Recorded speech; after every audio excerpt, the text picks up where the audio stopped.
Oh.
Good evening, ladies and gentlemen.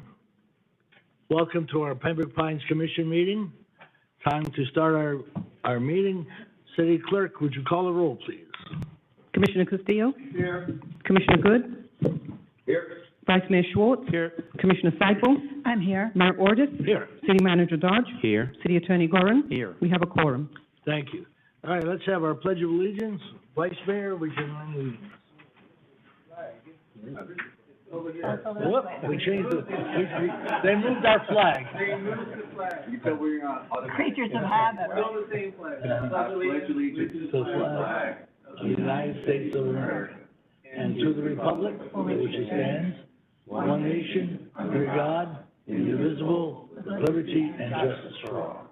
Thank you very much. All right, we have several presentations tonight, so if you would join me. And our first one, I'm going to come down that way.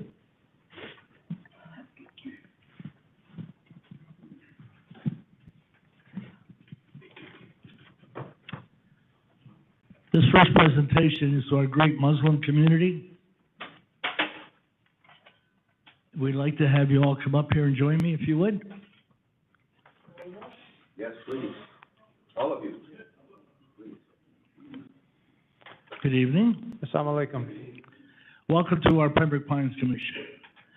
First, it's my pleasure and honor to read this proclamation. Let me get it.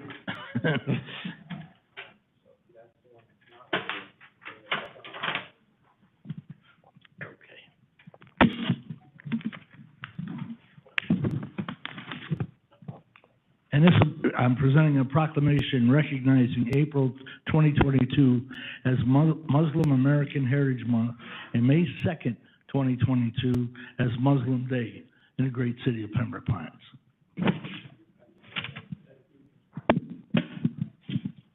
Muslim American Heritage Month and Muslim Day.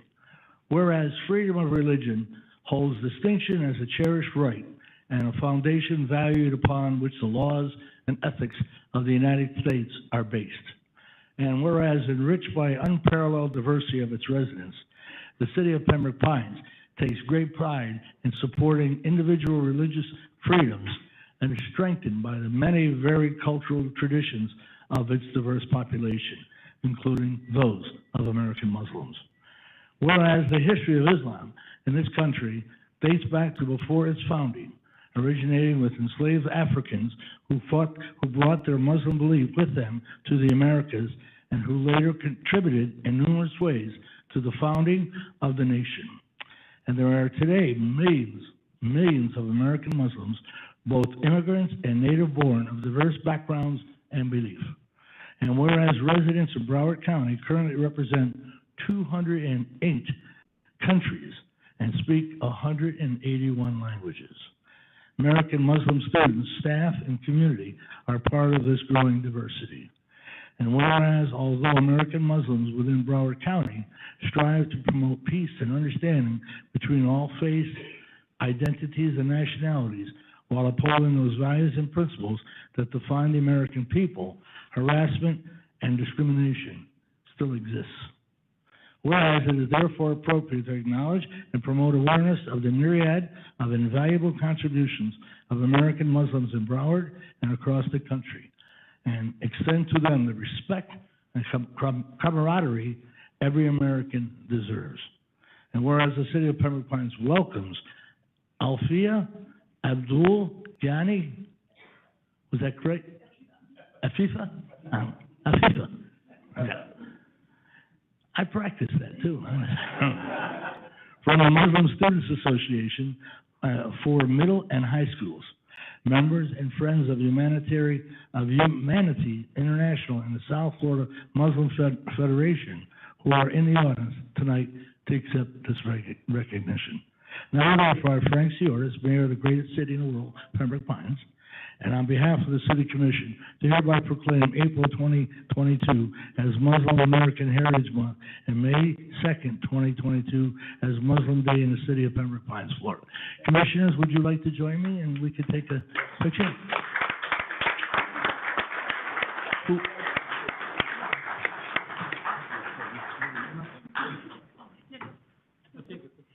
You're going to take it?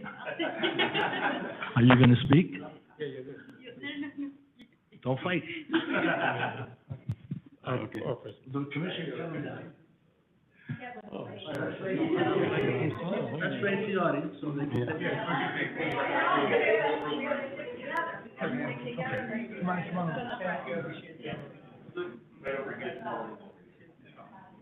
Hello. And you can see there. Please bring them with me. I will. Nice thing. We're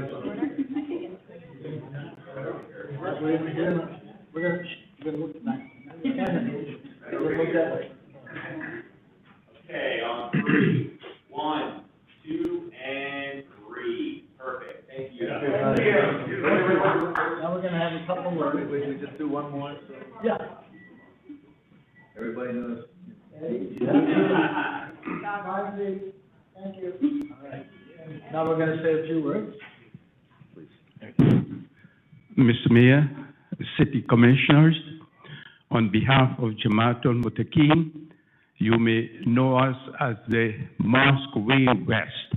We describe us as ourselves as the Mosque Way West. Our name is Jamaatul Mutaqeen.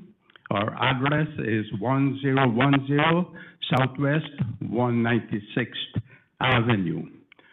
Most of our members are residents of the city of Pembroke Pines. City of Pembroke Pines has been very good to us.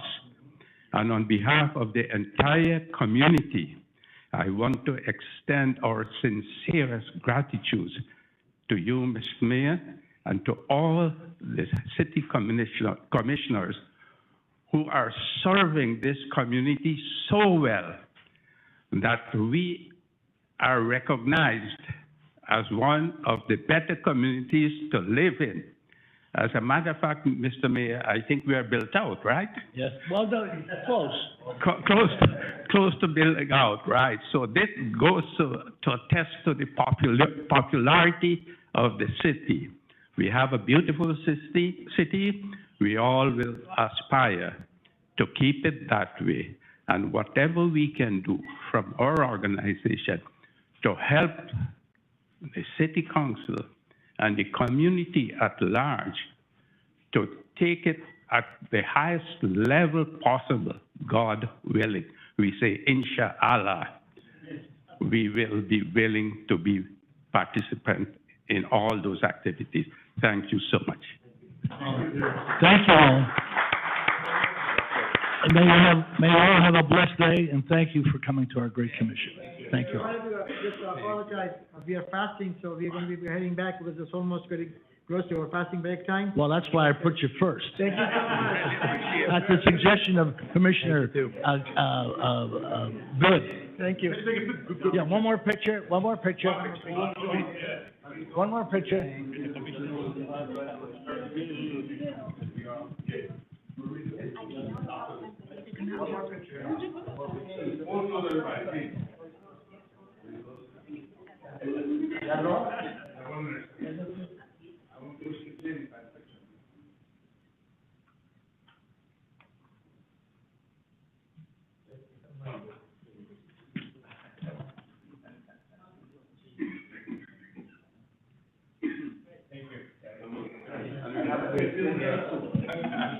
Sister, good evening.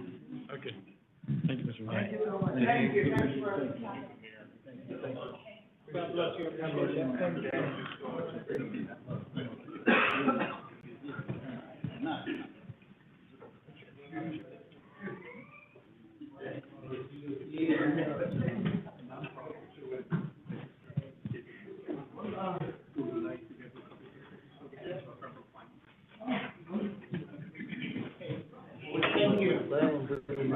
All right, Vice Mayor, who is next?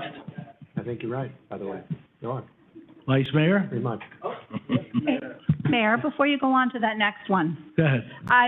you know, what a great thing just happened. And I would just like to say how very proud I think all of us are that our city takes the time out to recognize our diversity and our heritage and the importance of it in making us that all-American, everyone's city, because we do embrace all of that. So, Mayor, thank you for your leadership on that, and I thank my colleagues for always, you know, stepping up to the plate and saying, you know, it's the right thing to do, and we're going to do it every single time. And anytime we get asked for that type of recognition, Mayor, you're right on top of it. So thank you. I think Thank you, it's Commissioner. very good. Thank you. We're going to present a proclamation to the members of the Pembroke Pines Police Department Victim Advocate Unit, recognizing April 24th to the 30th, 2022 as National Crime Victims' Rights Week in the city of Pembroke Pines. Thank you, Vice Mayor. How are you? Good. I have a quick question. Due to the fact that what they're planning on doing now is a good reason why we're celebrating this night, is it possible that Ms. Marcano's family comes first? Probably. Me and Marcano's family? Because Oh, okay.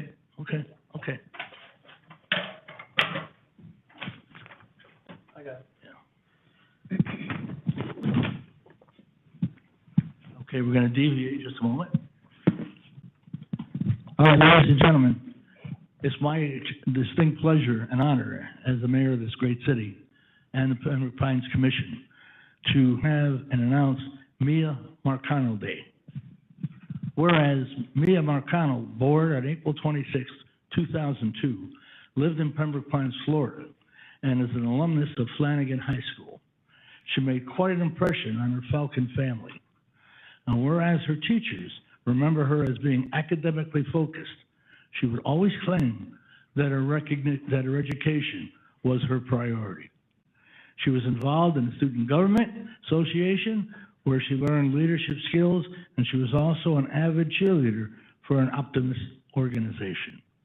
And whereas her true passion, however, was working with children, in her early childhood education class, she wrote an autobiography as a class assignment. In it, Mia wrote, "In 10th grade, I took early childhood ed and fell in love with the class. When I graduate from high school, I would really love to continue with early childhood education." And whereas she wrote of her dream to become a labor and delivery nurse and was committed to push herself so she could be very successful in the future. And whereas Mia was not only beautiful on the outside, but inside as well. She was empathetic and helpful to anyone who crossed her path. And whereas she loved her family with her entire being, she was proud of her heritage and referred to herself as an island girl. In fact, she was a regular participant in the Miami Broward Carnival. And whereas Mia loved butterflies, a symbol of spiritual rebirth, transformation, change, hope, and life. Like butterflies, Mia's life was short, yet truly magnificent. And whereas the Mia Marcano Foundation was established in her honor to support, educate, and provide resources to families of missing persons, while advocating for the protection of students and our most valuable population. Now, therefore, I, Frank Ciordas, Mayor of the City of Pembroke Pines, and on behalf of the City Commission, do hereby proclaim April 22nd, 2022 as Mia Marcano Day in the City of Pembroke Pines, as we honor Mia's memory on the month and day of her birth. Congratulations. The family's here?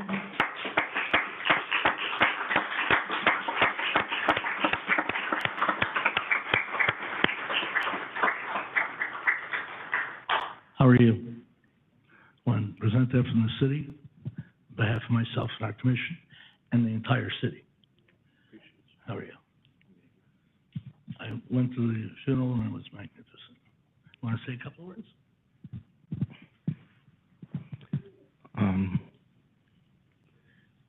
I just want to say thank you to each and every one of you. You, the mayor, the entire commissioner, staff, committee, the City of Pembroke Pines, all my family, Mia's friends, loved ones. We just say thank you. It was an honor. We appreciate it. Well, thank you very much. Good luck, and if we could have any assistance, please. Thank you. Yeah, picture. Okay, on three. 1, 2, and 3. Thank you. There's one more.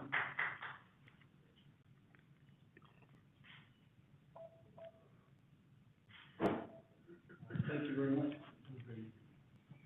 All right, Vice Mayor. Oh, goodness.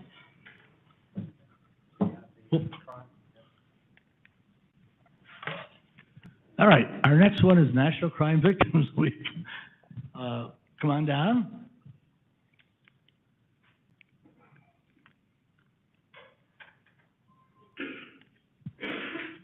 Good evening. Whereas the term victim is more than just a label and has legal standing and protections that go along with it. And whereas crime victims' rights acts passed here in Florida and at the federal level guarantee victims the right to meaningful participation in the criminal justice process. And whereas victim service providers, advocates, law enforcement officers, attorneys, and other allied professionals can help survivors find their justice by enforcing these rights. And whereas victim service providers and allied professionals can reach more victims through innovative, trauma-informed programs such as telehealth services and multidisciplinary teams. And whereas victim service providers and allied professionals can increase access to victim services and compensation in areas that have been historically underserved, marginalized, and diversely affected by inequality by implementing culturally responsive services. And whereas equity and inclusion are fundamental prerequisites to survivor care, and survivor-led services that provide victims with the opportunities to share their experiences are essential blueprints for support. And whereas National Crime Victims' Rights Week provides an opportunity to recommit to ensuring that accessible, appropriate, and trauma-informed services are offered to all victims of crime. And whereas the City of Pembroke Pines is hereby dedicated to helping crime survivors find their justice by informing victims' rights, expanding access to services, and ensuring equality, equity, and inclusion for all. Now, therefore, I, Frank Ciordas, Mayor of the City of Pembroke Pines, and on behalf of the City Commission, hereby proclaim the week of April 24th to the 30th, 2022, as National Crime Victims' Rights Week, reaffirming the city's commitment to creating a victim service and criminal justice response that assists all victims of crime during Crime Victims' Rights Week and throughout the year, and expressing our sincere gratitude and appreciation for those community members, victim service providers, and criminal justice professionals who are committed to improving our response to all victims of crime so they may find relevant assistance, support, justice, and peace. Congratulations. And before I hand over the mic, let me just say, this is a committee that works. We have, personally, I've seen it, where we've had people that needed help, call right away, they're there. So it is truly, truly an asset to our community. Thank you very much, Mayor, Commissions, Vice Mayor, City Manager, Mr. Gore, Ms. Graham, as always. Thank you guys for obliging my request a little bit earlier, because I feel what the Marcano family was doing is basically a perfect example of what National Crime Victims' Rights Week is, and that they should have gone before I. My name is Alicia Hendricks. I am the Victim Advocate Manager, first time I get to say this in public, for the Pembroke Pines Police Department. And as the mayor mentioned, National Crime Victims' Rights Week is coming up. It's starting this coming Sunday. Everywhere in each community, they do separate events, special events in order to celebrate victims. One of the things that we're going to be doing in our community will be this Tuesday. I apologize. We're going to be having a crime victim vigil. It is going to be virtual, unfortunately, due to the pandemic. We want to keep everybody safe. But if you were to go on the Facebook and look at Broward Crime Victims' Rights Coalition, you'll see the link there. It's going to be live streamed. You'll be able to watch it if you miss it. Don't worry about it. If you watch it very closely, you might see a recognizable patch that's being featured, because we decided this year, instead of featuring all of the staff, all the agencies were going to feature their patches within our presentation. We're hoping eventually to be able to do things in person again. We all miss doing things in person, but we also want to keep everybody safe. Thank you. Thank you very much.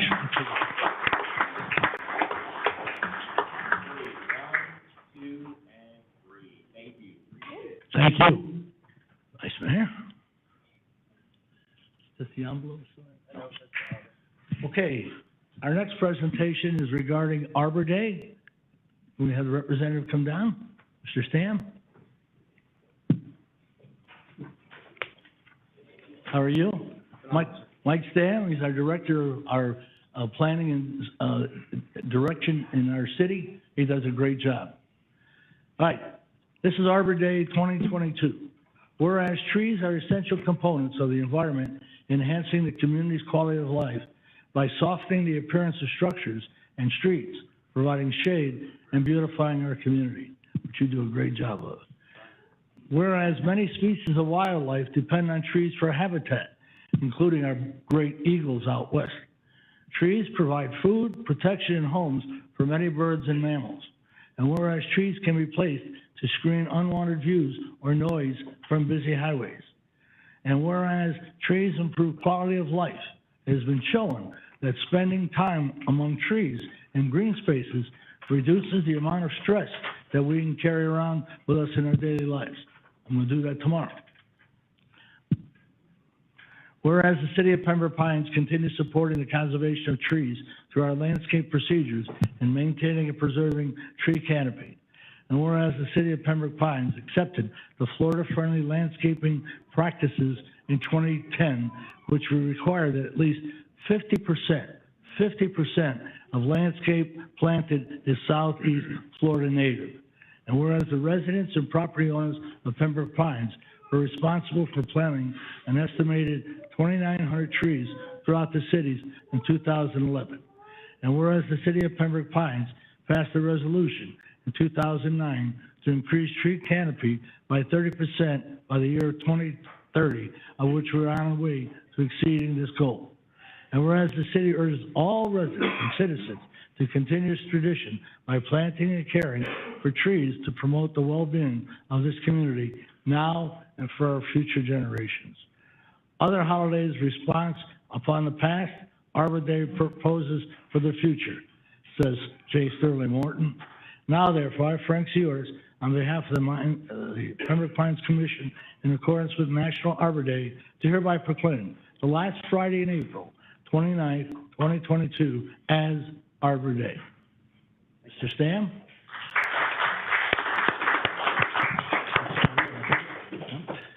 Mayor, thank you for this. Our board members couldn't be here tonight, but Thank you to you and the commission for constantly supporting our tree endeavors as we plant more trees throughout the community, and to our development community for accepting our ordinances and planting a bunch of trees to keep us healthy. Appreciate it, Mayor. Thank you. Great, thank you. We got a picture? 3, 1, 2, and 3. Perfect. Thank you. Thank you, thank you. Okay. Now we have, this is our, let me make sure I get that right. Yeah, this is our certificates of recognition of the City of Pembroke Pines 2022 She Rose nominees. Will you all come up, please? Mayor, I have something to read if I could. I'm sorry? I have something to read if I could. After I do this. Or would you like to do it before? Before you do this, it just Okay, sort of after I do explains it- what it is. After I do this. Go ahead, Commissioner. Thank you, Mayor. The Sheroes of Pembroke Pines. Last month, as part of Women's History Month celebration, the City of Pembroke Pines invited residents to nominate a special woman in their life who personifies the vital role women play, not only in American history, but in our everyday lives. We received some very heartfelt nominations, and we want to thank everyone who participated in this first of an annual tribute. To briefly explain, residents were encouraged to nominate a special woman in their life and explain in no more than 300 words why she is a shero. These nominations were then emailed to us and all were read. Each one was so diverse and truly highlighted how they are admired for their courage, strength, outstanding achievement, and tireless dedication. Women's History Month began as a national celebration in 1981 when Congress passed resolutions designating a week in March as Women's History Week. In 1987, after being petitioned by the National Women's History Project, which is now known as the National Women's History Alliance, Congress passed a resolution designated the entire month of March as Women's History Month. It celebrates women's accomplishments and contributions and is also a chance to reflect on the trailblazing women who led the way for change. This year's theme was Women Providing Healing and Promoting Hope. And tonight we have several that we would like to recognize, not only the women that were nominated, but the person who did the nominating has something to read. Thank you, Commissioner, well done. All right, if I could pronounce these names correctly. Amanda Germes Santana? Are you here? No. Okay. Marvilla Sanchez Lugo? Congratulations. Congratulations. Mayor, I'm sorry to interrupt you again. We had. No, you're not. No, I'm not, sorry. Just being polite. Actually, we have something we'd like to read as to why they were nominated. That was part of what we were doing with the presentation. Okay, I thought you read it. Go ahead, read it again. No, sir. No, sir. I'd like, well, I'll go to Marvilla right now, if I could, okay, because you've got her there. 1 second. We'll get this right. Are we ready? I'm ready. Marvilla truly believes that love is the motor of life, and her life is an everyday proof of this. In contrast, she's a strong woman, the most courageous and persistent I have ever known, and here is why. As a single mom, she is everything to her 7-year-old son.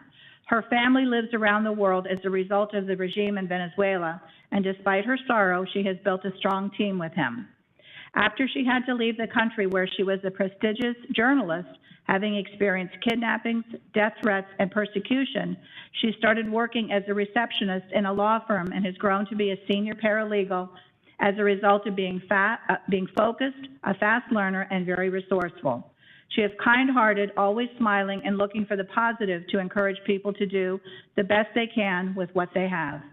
Once she told me that she sees news everywhere, but I think that is what she is always looking for, is the reason to really be thankful. And she bears obstacles more than you can imagine, but she doesn't even talk about them much. All I hear is about her constant communication with her mom, the fun activities she has in mind for us, the advice she has asked for. And one thing she complains about, the awful traffic during her long commute to and from work. Marvilla frequently says that she is the authority, the boss, and that may sound mean, but that is how she is able to comply with all she does with excellence. A feminist? Yes. She supports and encourages other women, trying not to judge them. Marvilla also belongs to groups with other Venezuelan journalists around the world. I am Jose, the proud boyfriend of this inspiring woman. And this would be Jose here. Thanks. All right, thank you, Commissioner. Our next nominee is Yolanda Diggle-Smith. Yes. Are they? Oh, okay. You want to say you can, or? Yeah, we'll do a picture. Yeah. Okay, Yolanda, come on up, then we'll do, no, you can stay up here. Okay. Yolanda Diggle-Smith, congratulations. Take your certificate. And then we have Kathy Belanovic. Mayor, I'm sorry. They didn't explain, I guess they didn't explain to you we were gonna, I'm sorry. I'm sorry, but we have a few things to read for each of them. I'm sorry. Okay, now I know it. Go ahead. Thank you, Mayor, for your patience. This is from her husband, Ed Diggle-Smith, who's right here. I would like to nominate my wife, Yolanda Diggle-Smith. Yolanda has severe fibromyalgia, yet every day she pushes through the pain and attempts to have a normal life. So if you look at her, you'll never know that she is in pain. In December 2021, I was diagnosed with laryngeal cancer and my health deteriorated quickly. First, I lost my voice, then I couldn't eat, and finally I got so weak from chemo and radiation, I couldn't dress myself. Yolanda came to the rescue. She went to several doctor's appointments with me, dressed me, and she helped me feed myself every 3 hours through a tube that was put in my chest and into my stomach. When she was not babysitting me, she was mowing the grass, weed eating, and edging the yard. If that was not enough, she maintained the swimming pool, and she would come into the kitchen and then cook dinner.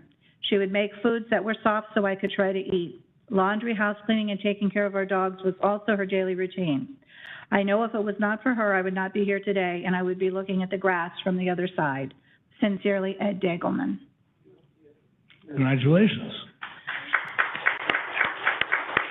Kathy Belanovic? Did I say that right? Belanovic? Kathy Belanovic? Congratulations. And I figured out now we're going to have something to say. You're quick learner. Commissioner? Yes, thank you. Thank you, Mayor. My name is Tomislav, correct? That's how you pronounce it, Tomislav? Tomislav Belanovic. And I would like to nominate my mother, Kathy Belanovic, for Sheroes.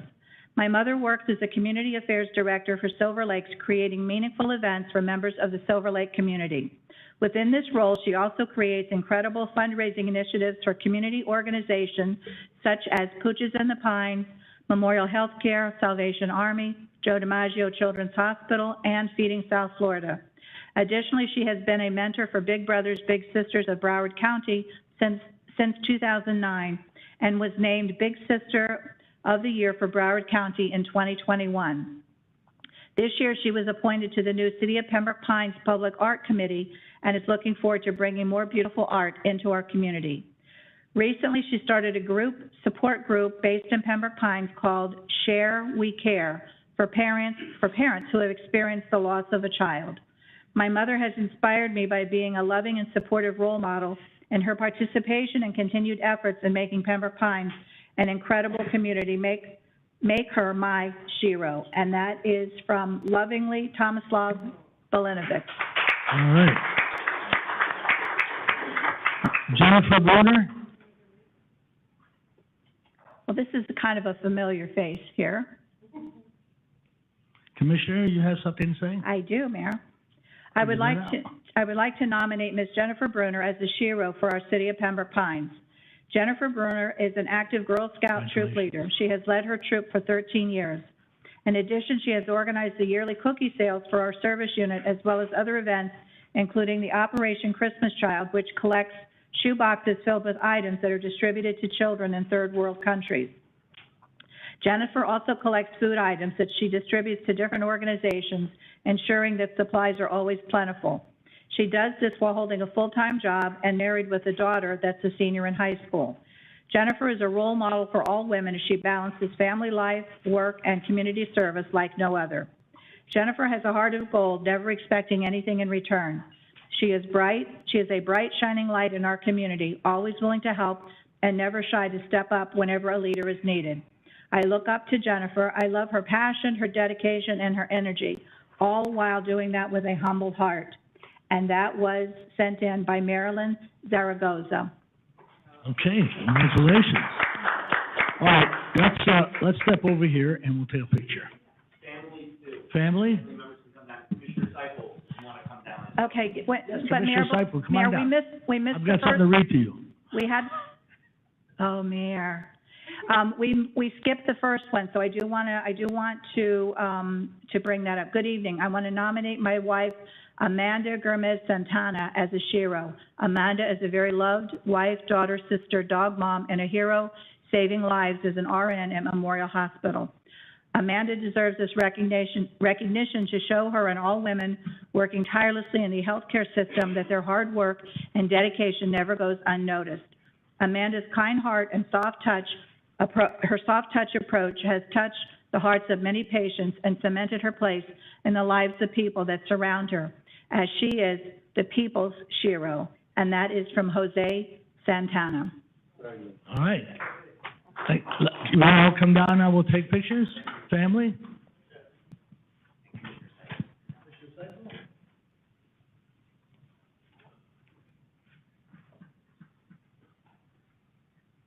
Congratulations all. Yeah, we need to get closer. Yeah. I'll be the short one in the group. Got it? Is that good? Looks a little bit tired. Maybe Commissioner Seifel. There we go. Perfect. On three. 1, 2, and 3. Thank you. Appreciate All it. right. Thank you all. Congratulations. Congratulations. Nice. How are you tonight?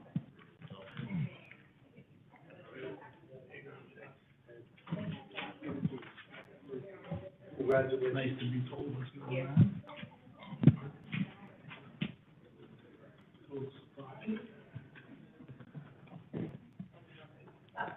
Good job, Mayor. Yeah. Total surprise. Sorry, Mayor. Yeah, sure. You're not sorry. Thank You'll you like for me. your patience. Oh, that's good. Oh, it's all good when you're honoring women, for sure. Yeah, sure. Absolutely. I'm neutral, I told you. There you are. Yeah. Okay, let's go on to our announcement of items you pulled from the agenda, City Clerk. Mayor, presentation item number 1 was pulled because Senator Chevron Jones had a scheduling conflict, and it was pulled and will be rescheduled when the senator is available. Correct. Let's go to items, okay, Commission Audit Report.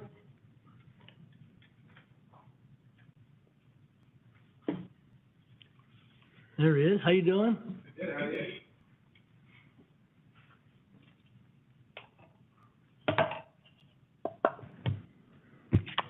Good evening. My name is Eddie Castaneda. I'm with the Commissioner and Auditor's Office. I'm a senior manager with the Commission Auditor.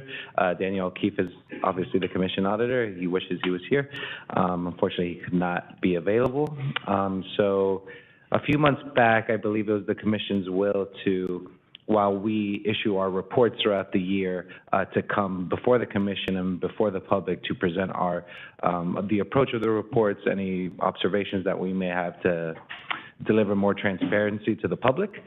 We serve at the will of the Commission, so if you want us to come and do these presentations, absolutely. This being the first one, I will be taking notes, input, if you want to, on how you want to do these going forward, what kind of information you want to have discussed. But today we'll be going over 2 of the issued reports from the fiscal year 2021 audit plan. I had a presentation, I'm not sure if it'll be pulled up. We put the presentation up, please.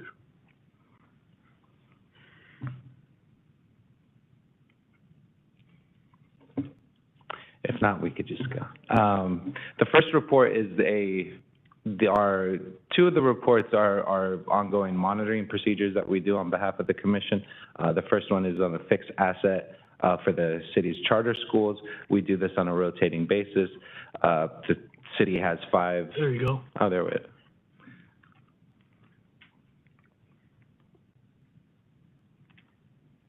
Okay, great. Yep, that's me. Next slide. Great.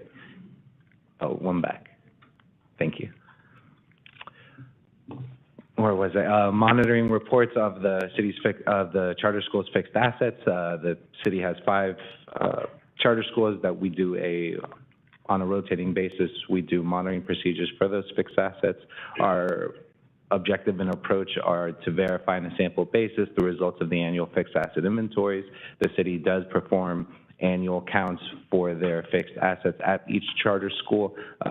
Our procedures is to go in behind them and just verify on a test basis to make sure that the inventory that was counted is verifiable from an outside party. Also, that gives staff kind of a oversight monitoring to make sure that someone goes in behind them to make sure to verify those assets. We'll also provide the city management with information whether the asset inventories are being performed accurately. They provide awareness of accountability for fixed asset management, as well as provide any recommendations related to the fixed asset control cycle. The 2 schools that we selected this year were the East Campus and the FSU campus, which are both elementary schools with approximately $500,000 between both of them in fixed assets. We did, to ensure completeness, we do a random sample of 20 assets to verify, as well as while we're there doing the count, we'll select another 20 from the floor to make sure that we trace those back to what the school is stating that they have in their fixed asset inventory. Some of the observations that we had there are related to location of the assets are not where they say they are per the system. There were some instances of assets not being part of the fixed asset listing that should be part of the fixed asset listing, as well as some assets that could not be verified by us. However, that doesn't necessarily mean that the asset went missing. It just could be it's checked out over the summer by a teacher or an IT professional at the school. We didn't find anything that would cause us alarm to present to you, the commission, just various observations and recommendations for improvement. Before I go to the next monitoring report, is there any questions related to the... Questions from the commissioner? On this particular... Okay, good. Great. Is that just for the charter schools that you wanted questions on? Yeah, on the charter school report, if you have any questions. I do have two short questions, if I could, Mayor. When you said you were trying to sort of keep track of where everything is, where it's supposed to be and being used, is there ever a time when equipment would be, say, transferred between campuses? And if so, how is that tracked? And my second question is, when equipment reaches its sort of end of life, and the criteria set up for when it reaches obviously end of life, how is that then tracked as far as how it's disposed of, and then the replacement, length of time on all that kind of stuff? Can you talk a little bit about that, please? Sure.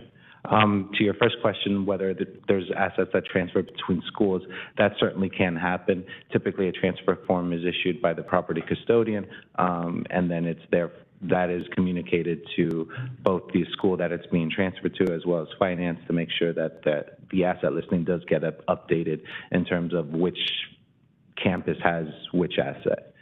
So on that part, if I'm sending it to you, I sign that I'm sending it to you, but then you also have to sign that you've received it. A receiving report, okay. Correct.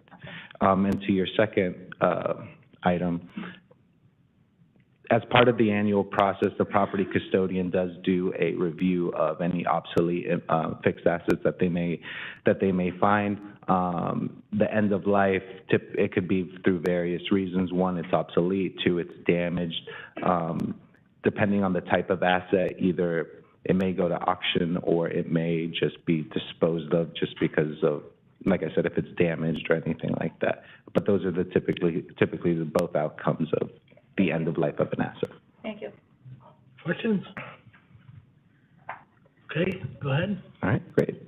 The second is our annual monitoring of the city's investment committee minutes.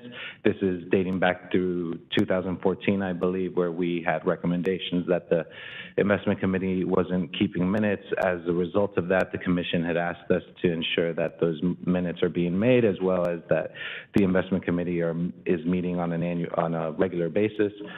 We found that this to be the case. they have kept minutes, they have met with investment advisors, and they have reported that information to the commission. Our approach is to review the minutes to ensure that the city is getting updated on the performance of their investments, as well as any changes in the investment policy that the city may have. There was no material changes to the investment portfolio, as well as the investment policy of the city.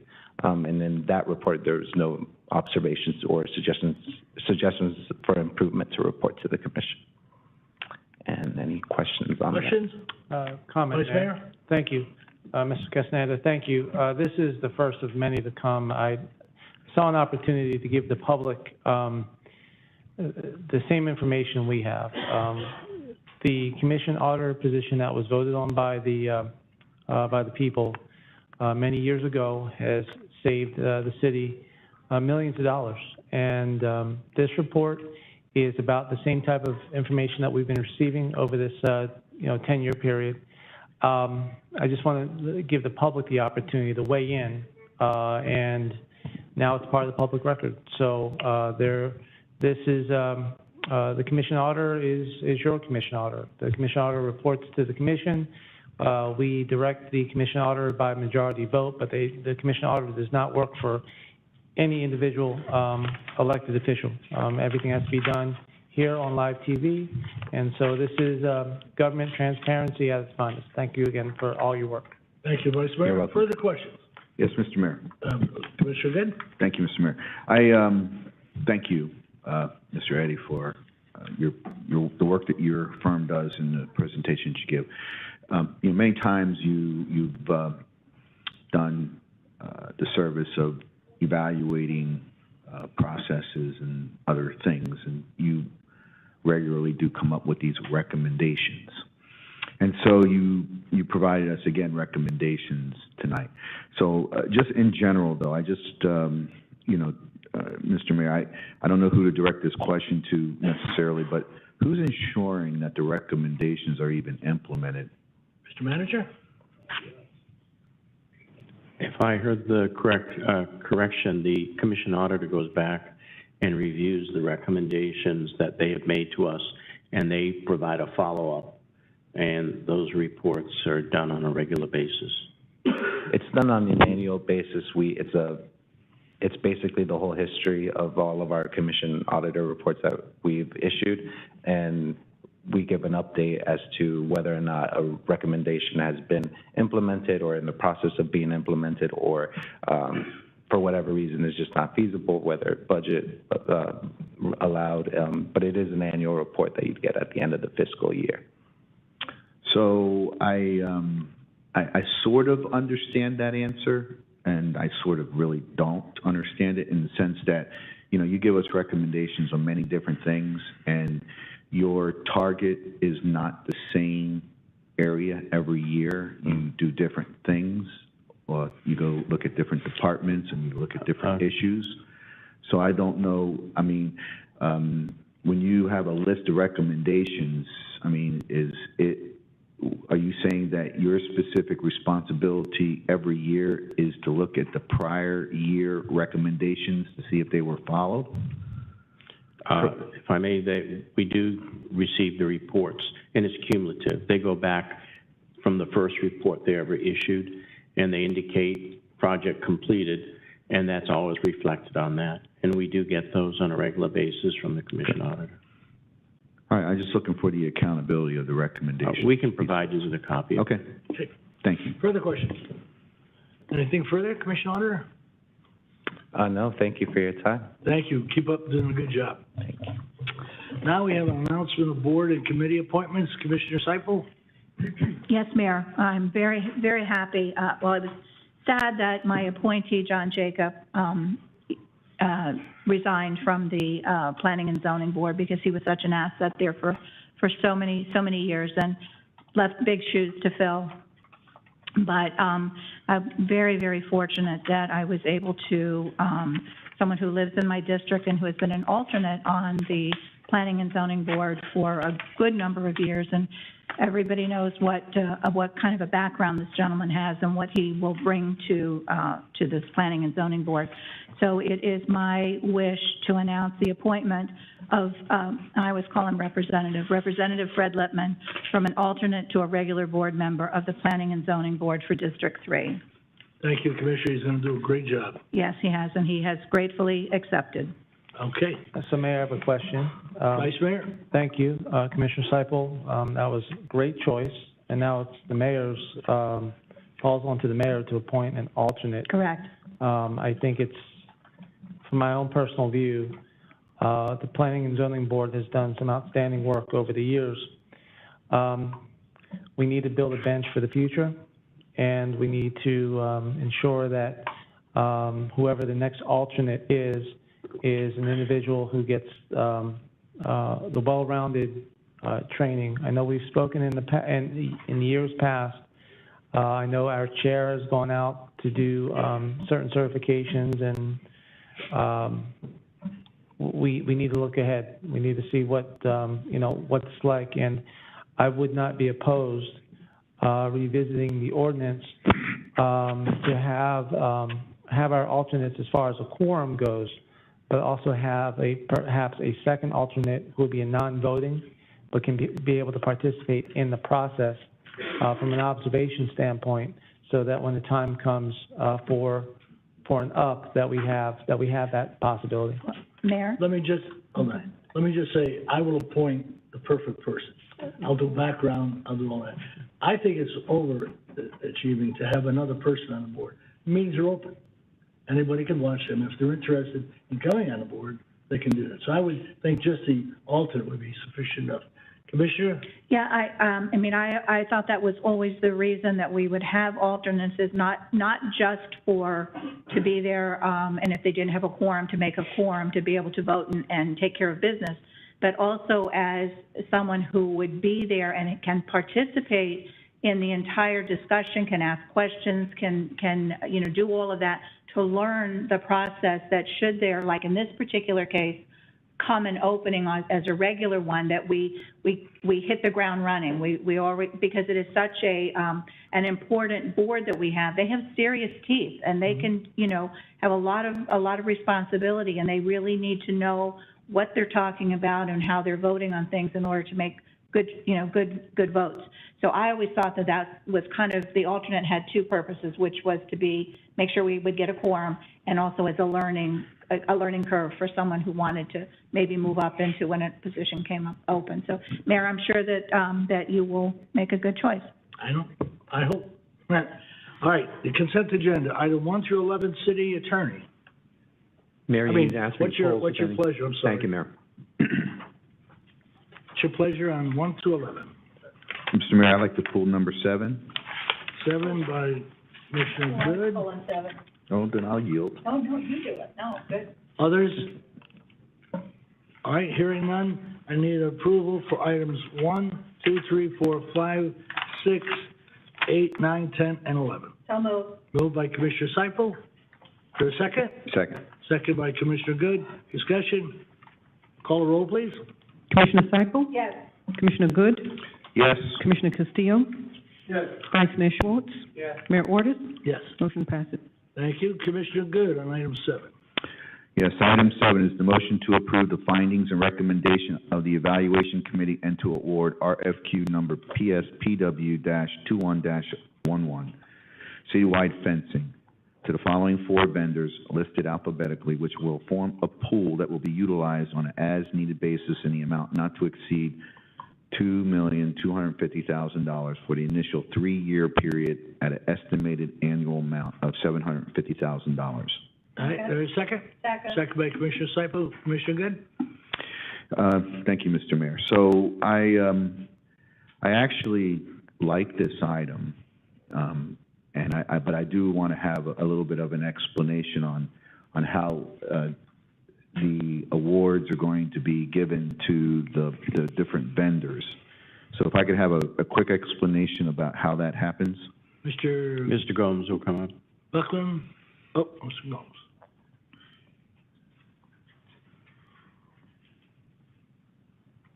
Are you tonight? Good evening, everyone. Mark Gomes, Procurement Director. Yes, in regards to your question, the game plan is that we would use the Bonfire website, the same website that we put out our bids to get for IFBs, RFQs, and RFPs, to ask those same vendors that are being awarded tonight for pricing on a project. We'll give them a certain timeline, a certain scope, and dates for if they need to visit the site. When they bid on that project, we'll award the lowest, most responsive vendor that meets the timeline and criteria that we need. Okay. So I find this to be a rather unique way of doing business. Typically, I mean, the reason why I think we did this is because we had a single vendor who won the award for all the city work. And then, of course, they ran into some issues about price escalations, and there was, concerns about, whether they were, qualified price increases or not. And so you all did a really good job of putting a pool together where every time you do a project, you will ask each of these vendors to provide a quote. So it sort of goes towards something that Commissioner Castillo, some time ago had made reference about pre-qualifying companies, and this is sort of like that concept of pre-qualifying companies.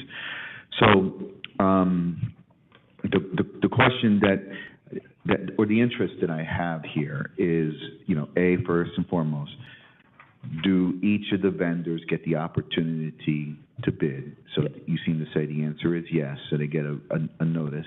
Yes. The second interest that I have is, do they participate? Sometimes there are occasions where somebody doesn't bother putting a quote together because it does cost them money, and if they're not getting the award at some point in time, they say, I'm really not interested anymore. It's costing me money to be told no. Sure. So that would be the second thing, is do they all actually participate in providing a quote? And then the third thing, of course, is the quality. Is there a difference in the quality between each of the, if we do manage to use multiple vendors, is there a clarity of being able to differentiate, the quality of work that's being provided to us? So I personally am very interested in this, and I would certainly like to monitor the entire process as we go, just to see if maybe this isn't something that we can even consider going into the future about some of our other kind of projects and things. But this is sort of like, for me, a pilot, so to say, program, because this is the only one of these type of it's not a commodities contract, but it's a service contract that's sort of like a commodity. And we don't have many of these. Is that correct? Structured like this. Not many. There are a few that are coming. I think there's another one tonight on the housing cabinets. There's a CRA minor home repair project that works similar. So there are a few, but yes, more likely more will be coming. So, Mr. Mayor, to the city manager, I'd just like to be, if I could, just every time that we go out, to do a job with the fencing, I'd just like to see how that process plays out each time. No problem. Okay, city manager? Yes, I have it. Further questions? But I think it's a wonderful thing that you all did. I'm very thankful. Yes, Mayor, I do. Appreciate it. Who was that? Seipel? Commissioner Seipel, go ahead. Yes, thank you. Thank you. Yeah, this was an interesting one from the get-go, because I think we thought we had everything sort of settled, and then things changed, and the company, this company came back to us and said that they couldn't honor the original because of the significant price increases that everybody was seeing. But, and understandable, that's not necessarily my question, although I would have liked for it to stay where it was. But what I wanted to figure out was we went from a specific number of I think it was 500,000 annually for it was a three-year contract.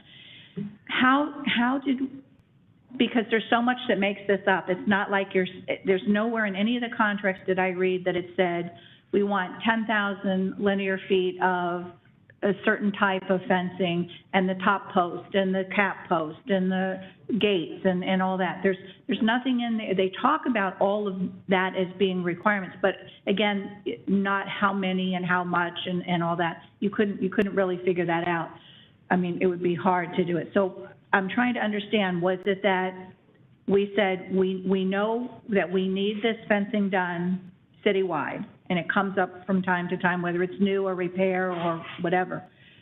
And so we, as a city, are just going to say, this is how much we can budget, and from that, that's how we're going to determine what projects get done. Did we kind of do it from the back door, coming in saying, we're budgeting so much, and then we'll figure out how we're going to spend it? For the most part. Does that make sense to you, what I'm asking? Yes. Okay. So, yes, in the bid specifications, we originally stated 500,000. That was the original estimate. As you know, and we've talked about in the commission, and we've seen all over the news, prices have been escalating for different products, lumber, steel, Right. all sorts of different metals. So as a result of that, the Public Services Department determined that $750 would be a good estimate per year, and then it's a 3-year contract. So that's the purpose of having that amount in there. And projects come up on an as-needed basis, like you said. Someone could crash into a fence, and we have to replace a certain section of a fence. A new fence project may come up, and we need to do that fence as well. Is also, and I see Mr. Buckland is here, is also some of this fencing, is it any of this tied into our school fencing, or is isn't that totally separate in with our school budgets? So yes, the city has two different budgets, or you could consider multiple budgets. The city's budget, utilities budget, charter schools budget. All of those divisions and departments would be utilizing these contracts. So Most of that fencing has been completed already, so. Right, no. These are, this but is you could have a problem. like that you'd have to repairs or replace it, something. yeah. Correct. So I guess then what I really want you to tell me, because it is like a 50%, I mean, it's a huge increase. I get that. So it's up to us to say, we're going to budget so much each year, and then we'll figure out how we need to spend it, because this stuff pops up unexpectedly or what have you. And so that was the thought process on how you came to the Well, it original. could, but that's an estimate. We may not spend that in a year. No, I understand that, yeah. but for budget purposes, that's how It's an that's how estimate. we It's our best determine guess how to do estimate. that. Okay, all right, thank you. Commissioner Kazeel? Yeah, thanks. I'm a big supporter of pre-qualifying vendors. This isn't quite that. This is creating a pool of firms that we will send RFPs to. That's not quite pre-qualification. And I don't know why we chose to do it quite this way, but I'm with Commissioner Good to give this a trial run. But I've been down this road before, and nobody reinvents this business. And the issues, if you look into the best practices of purchasing, as I know you do, nationwide, you will see that there are some issues here. I'm not going to get into that on the record tonight. I'll have a conversation with you separately, but I prefer where we create categories of vendors who are pre-qualified based on the quality, the girth of their business, the depth of their integrity and their experience. And then to them go sealed bids, requests for sealed bids. And that's the fairest way to do it. Now, when you just have 4, anything becomes possible. And I would rather see 10 than 4. I would rather see 12 than 10. Sure. So let's give it a shot. We've been working on this fencing issue for quite a while, and I'm going to vote for it tonight. But we got to keep our eye on this, because there are reasons to be watchful. So I welcome that you, Commissioner Goodrich, want to see how this works out, because there's good reason for it. Thanks. Thank you. I like the idea. I think it's unique. Obviously, we have to watch everything. So, it's interesting, we'll keep a good eye. Thank you. Mayor. Sure. Vice Mayor, question? Mr. Gomes, staff worked extremely hard on this. We certainly gave you a task because this is a little bit unique. I think it was a question of a vendor who provided the contract, who can no longer honor the contract due to price increases that industry, through your office, verified that they were bona fide concerns and they weren't able to perform. So you go through the process of evaluating 4 firms. Were there any other bids other than these 4? On this one, I believe all 4, yeah, there's only 4 on this one, and all 4 moved So forward. it wasn't like you could grab 10, only 4 applied. Yeah, So exactly. you have to work with who applies. Secondly, you went through an evaluation process to see if all their paperwork was submitted properly, so you qualified them. Mm-hmm. So that would be like a pre-qualification, Yes. these 4 vendors. The one thing that does jump out at me just a little bit is as far as the pool of vendors. Now, you had mentioned that if there is a project, you are going to use the system that's in place. And you've mentioned the computer system that's in place, Mm-hmm. meaning that they would have to have submitted bids in order to do the work, unlike some of our procurement where staff can call 3 vendors based on certain dollar thresholds. Sure. Correct? So in this case, you're not calling all 4. They actually have to submit their bids. Is that correct? We could do both options right now, but these vendors are the 4 vendors that did submit through that process. I understand, but you're not calling them, they're submitting. Yes, that would be the game plan. Which is a huge difference from just calling, if Mr. Buckland can just clarify that on the record. So you have a section of fence that needs to be fixed, okay, you got plowed into. You would notify all 4 vendors, please submit your bid online, and then we'll pick from that. Is that Yes, how sir. you're doing For it? each project that we incur, we will be contacting all 4 vendors to give us a price. Right. and If it's a small repair, we'll either do it in-house or maybe pick a vendor that hasn't received much work to give them, to keep them in the loop. But I'm talking about very minimal amounts, but if we have any major projects, all 4 will be contacted. So that's the dovetail, where you just mentioned that creates a heightened sense of concern, at least of mine, and I'm getting some tea leaves from Commissioner Good, that we wanted to avoid altogether. There's an opportunity for 4 firms to get business. The only thing they should be alerted is the opportunity to earn that business. Yes. Through the bid system. So there's not well, that's a small job, so this one will get it. And there's another small job, but you haven't quite made as much money as the other one because blah, blah, blah. We need to have everything documented and non-phone. We can contact each vendor for every project.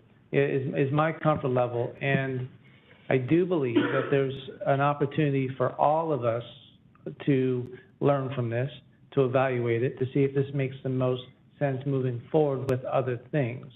But certainly, I would consider this a pilot, and I would also consider this an opportunity that, as the manager sees fit, anything over $25,000 needs to come to us anyway. So if we take that out of the realm, I know you're looking. If the job is more than $25,000, it needs to come here for that approval. Anything under, it doesn't. So I think there's a very small lane that we really have to evaluate. So now, we're not approving the 25, we're being notified of the 25. There's a huge difference. We've already qualified the firms, qualified the price, but we still need to take a look at it. That's what Commissioner Good wanted to see as the project's moving forward. We did say, and we did agree, that any project moving forward that we're notified of that. So that's my recollection of the facts, unless someone wants to. Well, that's been our system for years, 25,000, gotta come back to it. notification. Right. Thank you very much. Any further discussion? Yes, Mayor? Commissioner Castillo? Yeah, I just want to remind everyone that with pre-qualification, there's no beginning and end date. Like, this was a static event. He went out for an RFQ. It had a beginning, it had an end, it had a deadline. With pre-qualification, there is no beginning or end. People can come in, firms can come in and pre-qualify anytime they want. It's an open process all the time. So, you know, we sent out a net and we captured 4 this time. But the net might capture a different group next time. Might be less, might be more. With pre-qualification, there's no beginning, no end. Any company that wants to come in, whether it's this month, next year, last year, they can come in and pre-qualify. And they automatically go on this list based on their qualifications. And that's become the best practice in procurement of these kinds of things. So I just wanted to point that out. But I appreciate the work that you've done, and I'm going to support it. Mayor, I have a question. Mr. Seifel, then we're going to move on. Okay. Okay. Yeah. On the pre-qualification, and I support that. I think that that's a good project. But one thing Commissioner said with this open end and no ending kind of thing, companies change, and they're not maybe the same company that came in and got pre-qualified 2 years ago, last year, 5 years ago, whatever.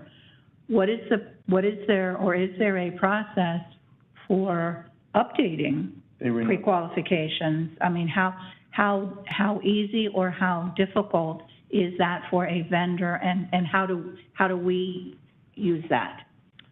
So, renewals.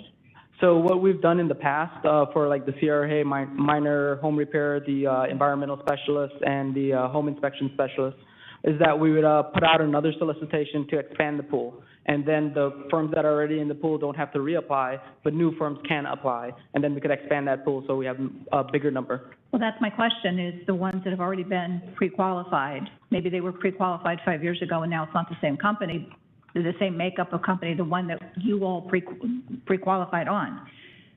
And I get what you're saying, new ones coming in have to go through the process, but is there any way of even just saying to a pre-qualified company, here's a form, sign it, say there have been no changes in your company since we pre-qualified you 5 years ago, 2 years ago, whatever, just so that we know that everyone that you're looking to deal with is who you're looking to deal with, that's who they really are.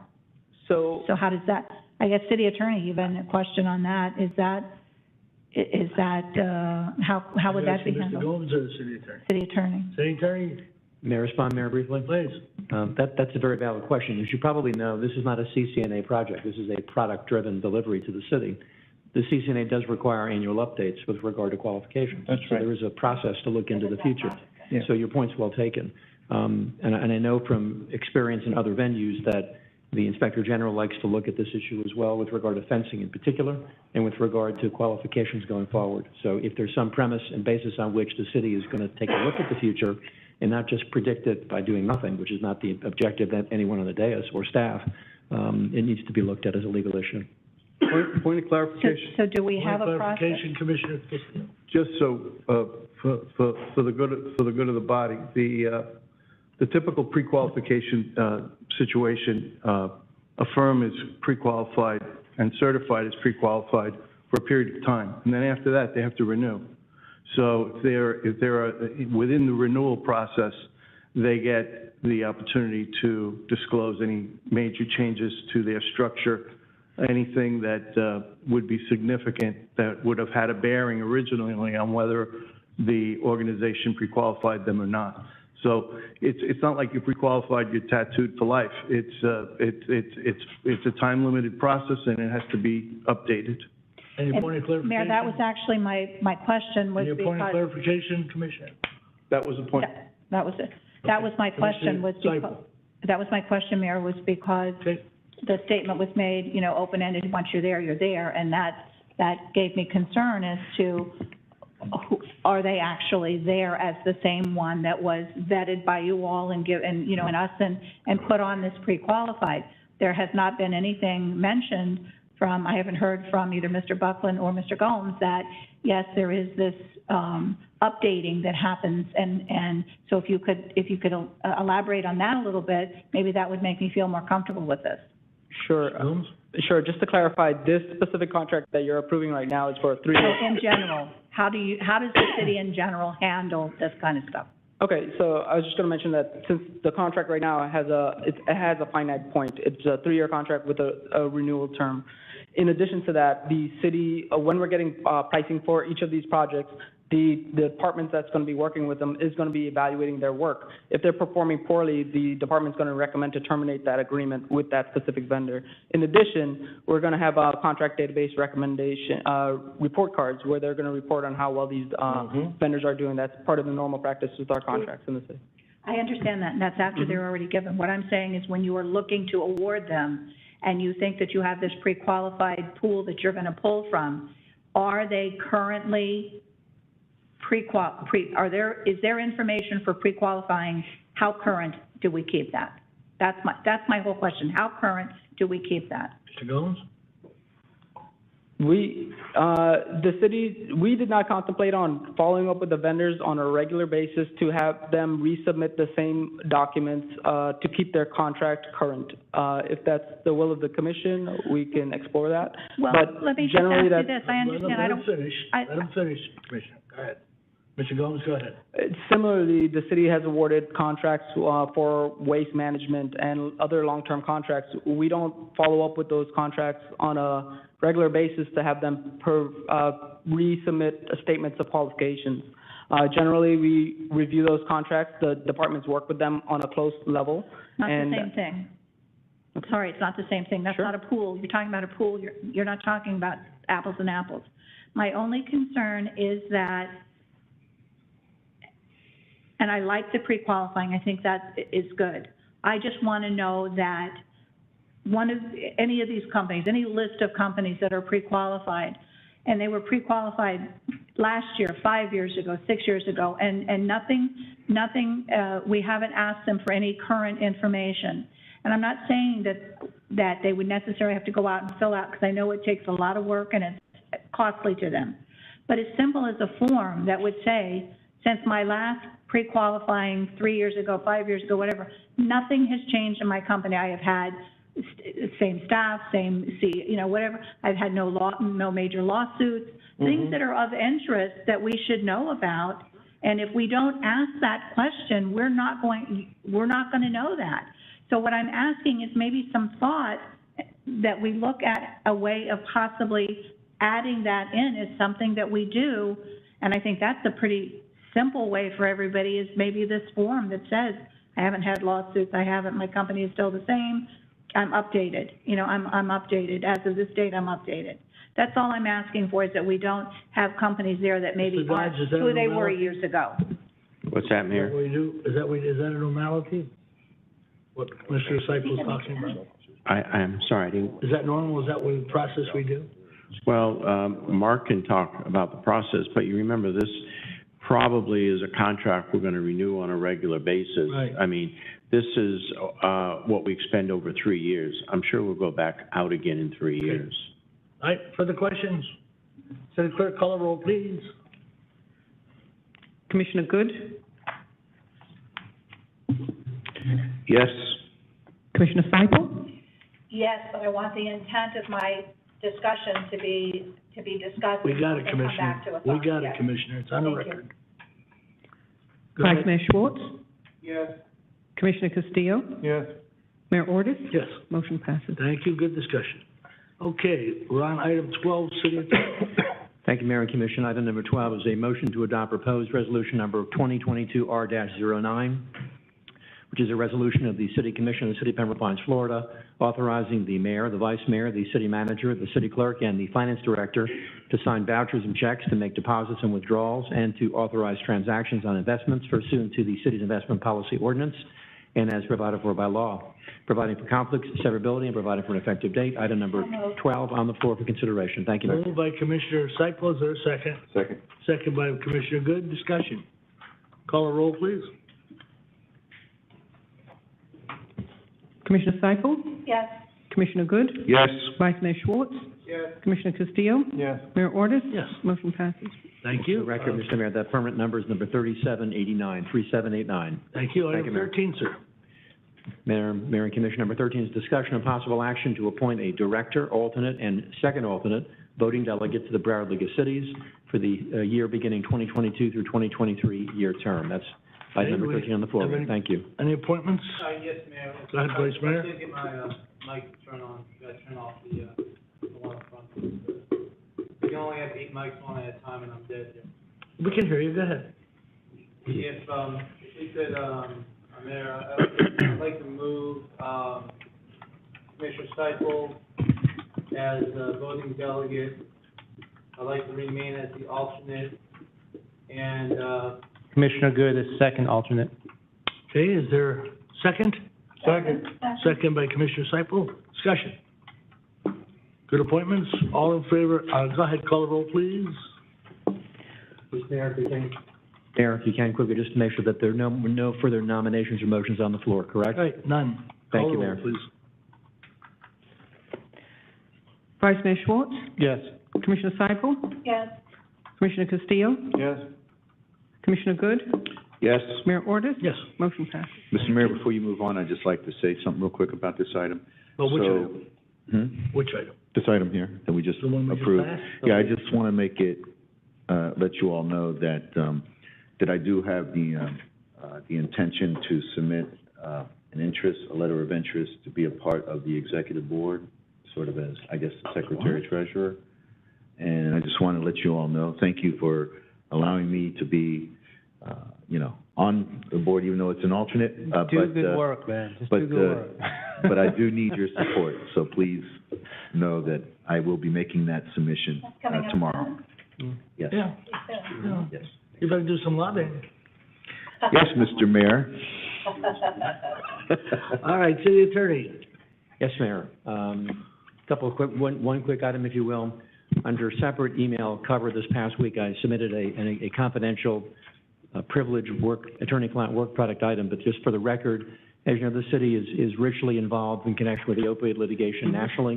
The city is actually involved in the Middle District Court, of Ohio.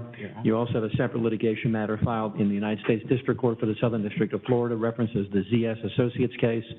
Given the inquiry and the guidance given by Scott Weisselberg regarding his assistance to us as special counsel, I'm just announcing on the record this evening that special counsel will be dismissing the ZS Associates litigation currently pending in South Florida, and to the extent possible, will be coming to the commission within the next several meetings of the commission publicly to seek your direction and guidance regarding the joinder in other litigation matters that are still pending, but provide a larger purview for the city to expand its opportunities. As you know, this city is a named plaintiff in the Ohio courts and is a potential beneficiary of the efforts of the mayor, commission, city administration, professional staff who work diligently to make sure that they had support and evidence to support the ultimate future settlement. So I'm just announcing for the record the dismissal of the ZS Associates case, and Scott Weisselberg and others from his firm and from the other joining firms assisting the city will appear before the commission within the next 2 meetings to announce their next set of steps for your approval and consideration.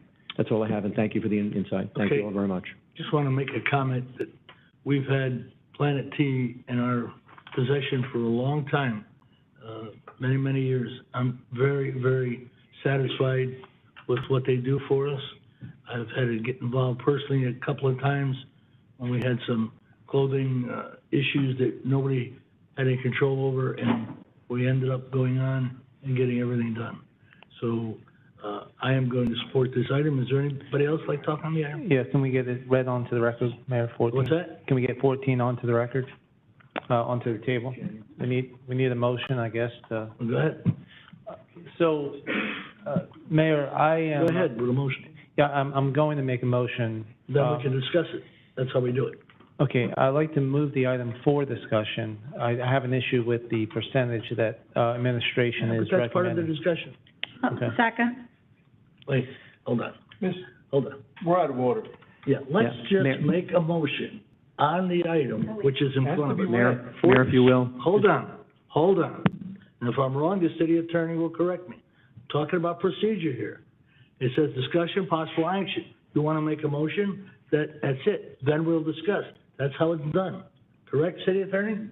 Generally, yes, Mayor. Good. Generally, that's what we're yes. going to do. Okay, you want to make a motion? Mayor, if I may, Go ahead. the item has not been put onto the record. It's a separate, if you allow me to read the discussion item, I'd like to do that just to, I know we were a little malaprop with the item because I reported, given your direction for me to report. Jumped ahead of Yes.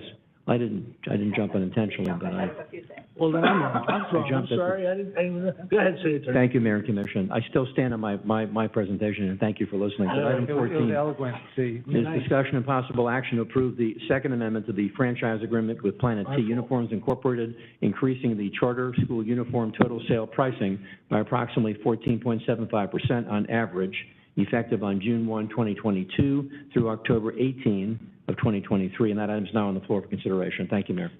So, Mayor, if I may, Go ahead.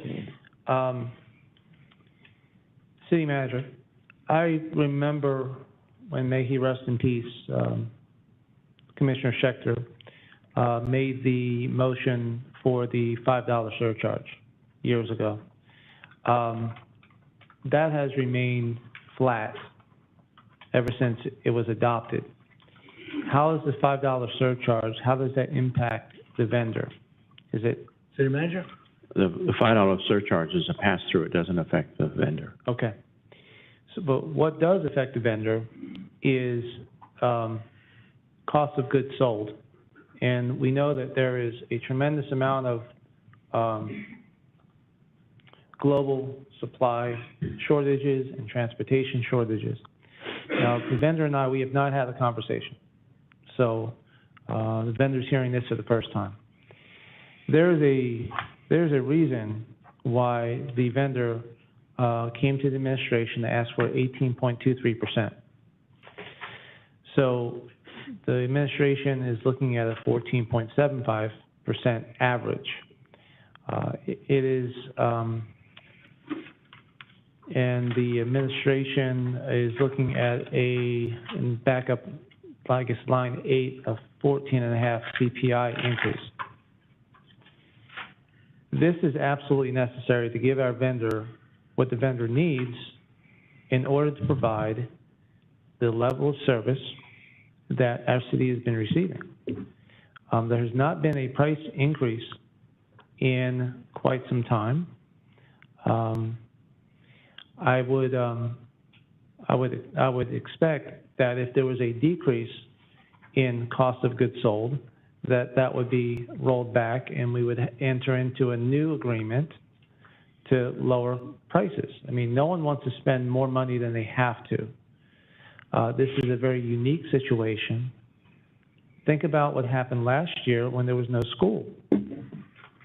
That was a tremendous beatdown, and I was concerned about just keeping doors open, to be honest with you. So there had to have been a tremendous amount of impact on the vendor last year. So I'd like to ask the vendor to come forward, and I'm willing to support an increase, but I'm only willing to support an increase that is going to allow operations to continue without any kind of disruption. We just went through a pool of vendors for fencing because the vendor that we had could not perform. This would be a tremendous disruption if we can't provide to the community. So, How are you? We need your name and address for the record, please. Just pull that down and hit speak. There you go. Good evening. My name is Maria Trotto-Mark. I'm the Vice President and owner of Planet T Uniforms. Thank you for this opportunity, for all of you to give me the opportunity to address these concerns that are really things that we honestly just need to partner on. I could never have imagined, as you said, I appreciate your concern, Commissioner, what we could have endured, but we did, and we came out the other side not ready for looking at what we were going to find with regard to product availability, production cost increases, a lack of cotton in the industry. I mean, the list just goes on.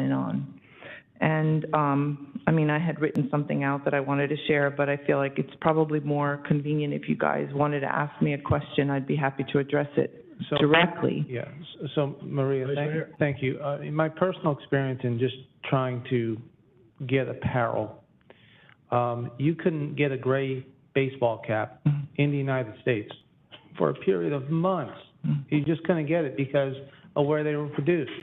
So we had a wave in Cambodia, we had COVID wave in Vietnam, we had a wave in Bangladesh.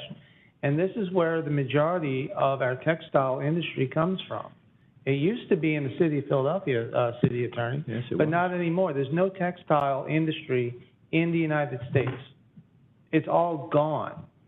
I'm well aware. I've been a Garmento my entire life in New York City, and when 807 happened, this is what I reinvented myself with. It's incredibly frustrating and concerning, you know, that you're trying to get a pair of shoes for your, you know, for your family, and you can't because it's either stuck in the cargo hold or it's not even being produced. So the percentage of increase, in my mind, is going to happen in one of two ways.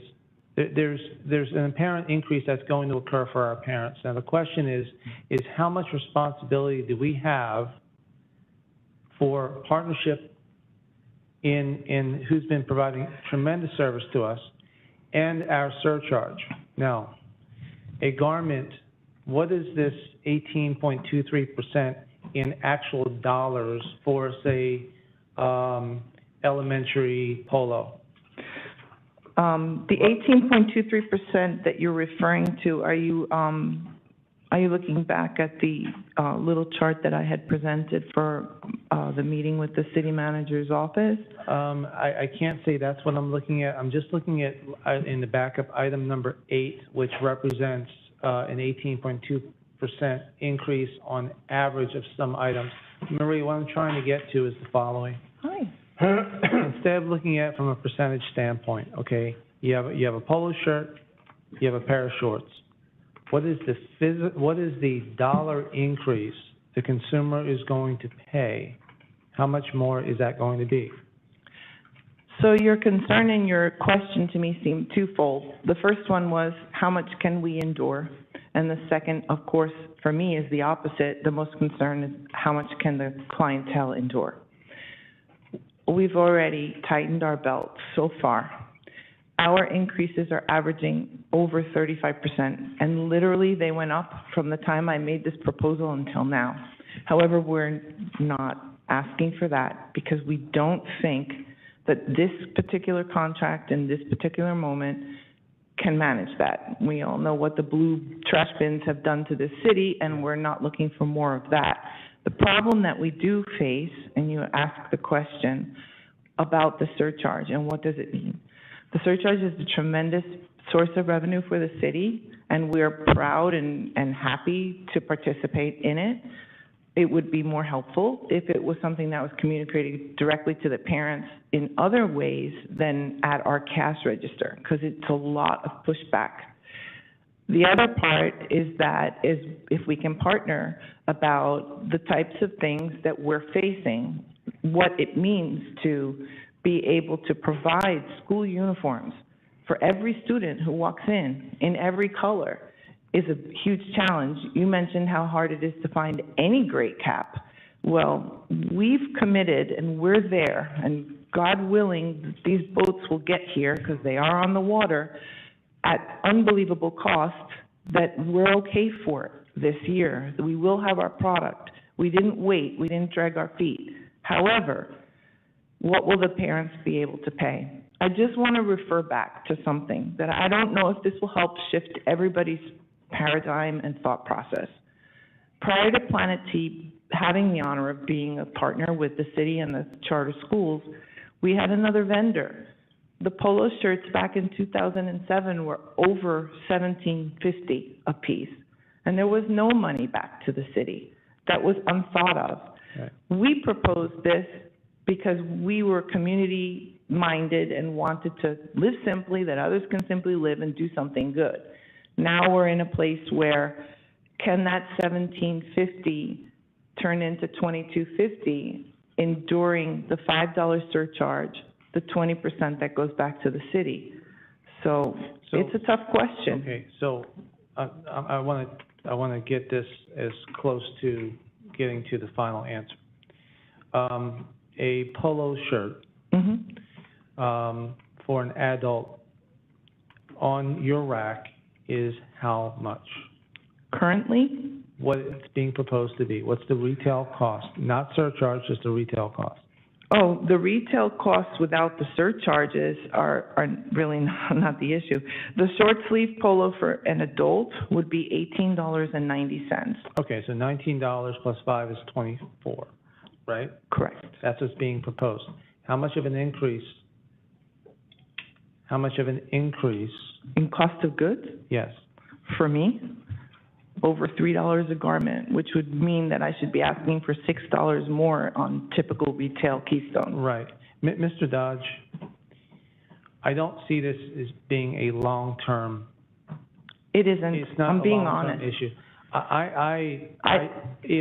Are we in a position to roll back a portion of the surcharge in order to meet the vendors somewhere in the middle here, so that we're not, because this is what's going to happen, and I apologize for being a little bit scattered on this.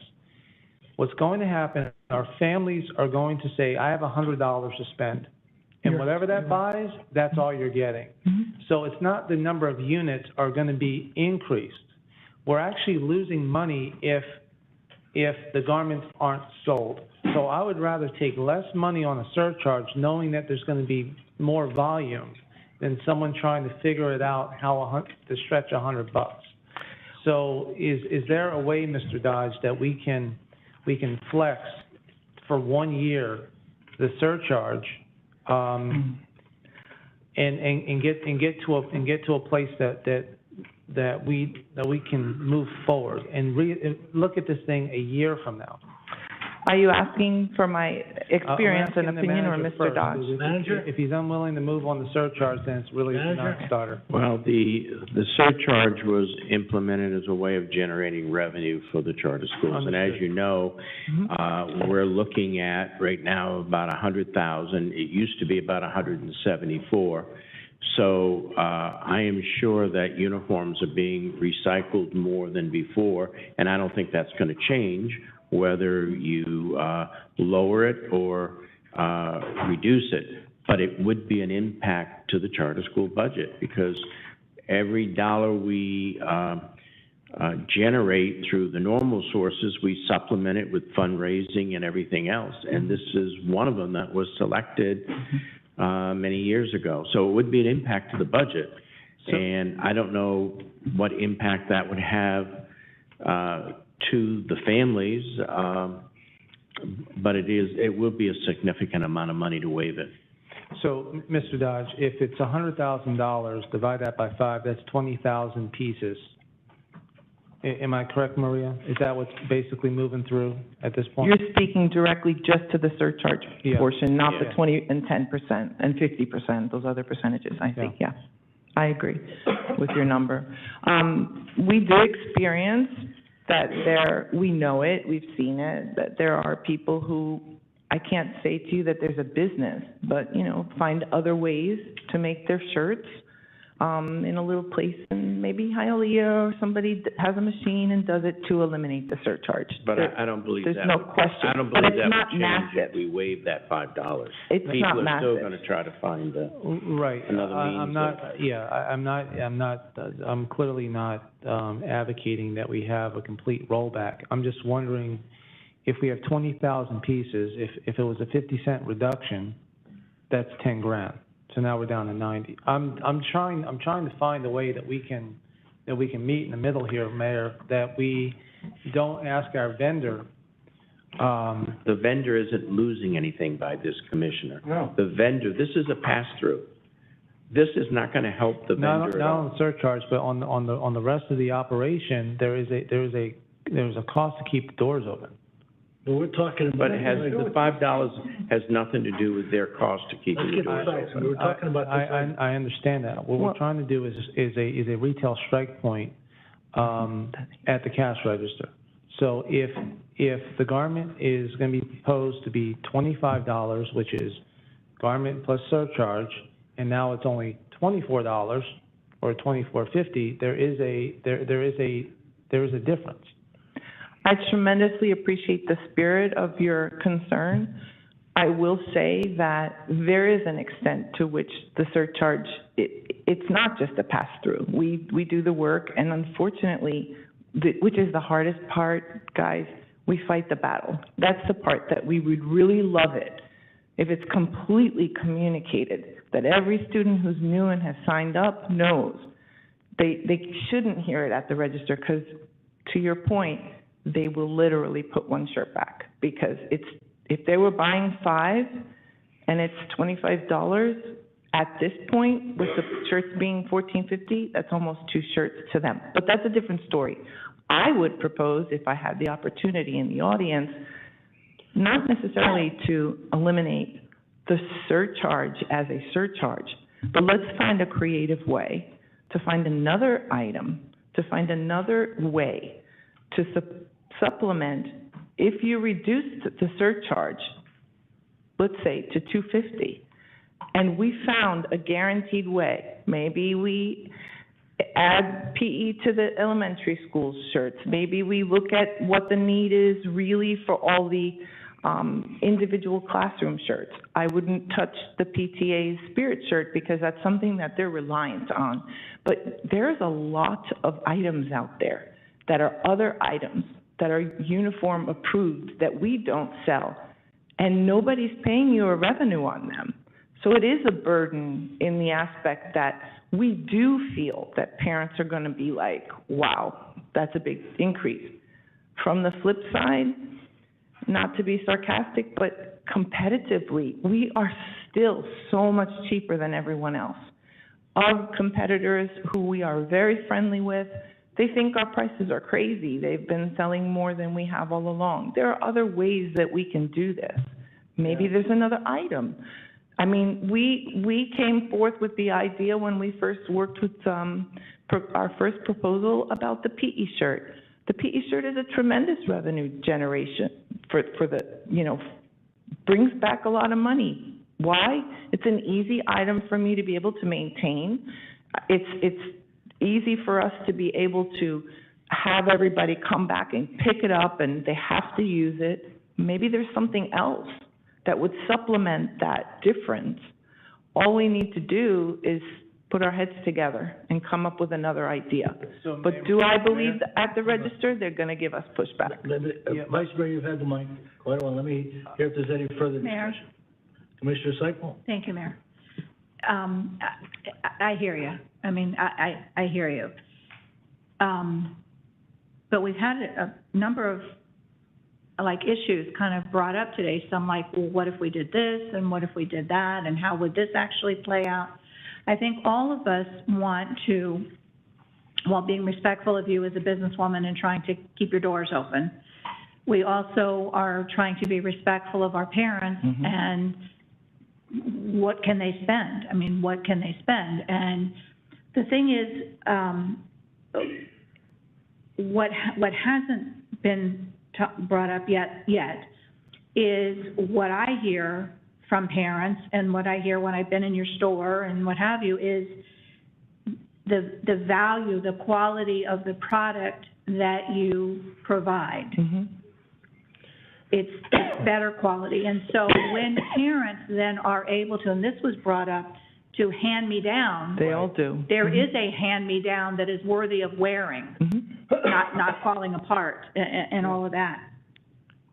Also the convenience of where you are. I mean, they love that they're able to come and be right there and get what they need and all of that. So those are all on the real, for me, are on the real plus sides, because that's what our parents are saying. That's what I've heard them say. What I think we're talking about tonight is there have been some kind of interesting topics brought up as to maybe a direction we can go in.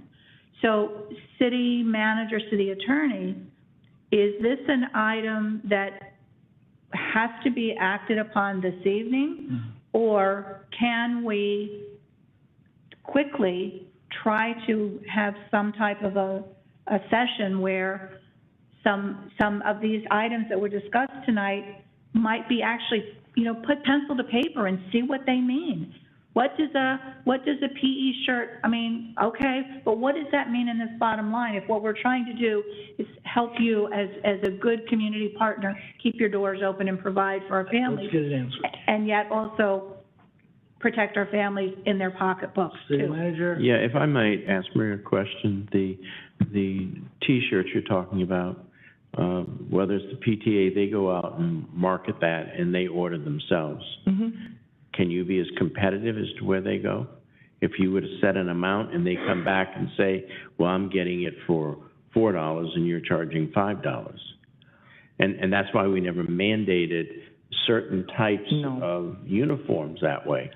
Well, with regard to that particular item, the PTA's T-shirts, if they came to me and they gave me, an order for, let's say, 600 pieces, and they want these styles and colors and these sizes, we would be very competitive, and we would absolutely do it at our cost so that we are competitive. However, if the issue is that every single classroom, because this happens, every classroom, it has 20 kids in it, and each classroom wants to make a different shirt. Those shirts cost like $15 or $18. A parent is paying that money for that classroom shirt instead of a polo shirt. So there goes the $5 plus the 20%. And now, by the way, I do want to point out, of course, you're all smart enough to know that the 20% is going to be more coming back, because if the price raises, we don't lower the amount.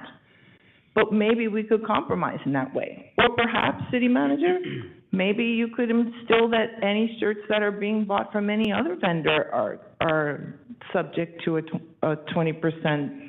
Well, that would be difficult because we don't know all the vendors. And secondarily, the PTA is an independent organization. Right. And I don't think we could mandate Mayor, I'm them just to saying do that there's so. been a lot of good things, I think, good issues brought up tonight, and I certainly would not be willing or ready tonight to say, go this way. What's our because time frame, Mr. I don't think so, Manager? but we need to do it quickly. Well, the time frame is affecting their pocketbook. That's why we brought it forward. We've been meeting with them. So the longer you wait, it does have a financial impact on this company. Well, I said quickly, and I was Can we thinking have like something in next May? week quickly. To sit down and go over and come up with something that you can come back to us with that makes a lot more sense on how. We'll try to bring back something at the next meeting if possible, and we'll spend the next week and try to work on it. You can call a special, Well, we have 2 weeks. Just for I don't that. think the 2 weeks is a killer, is it? 2 weeks? If I might recommend, I would need you, Mr. Dodge, and the city manager to correct me if I'm out of sync on this.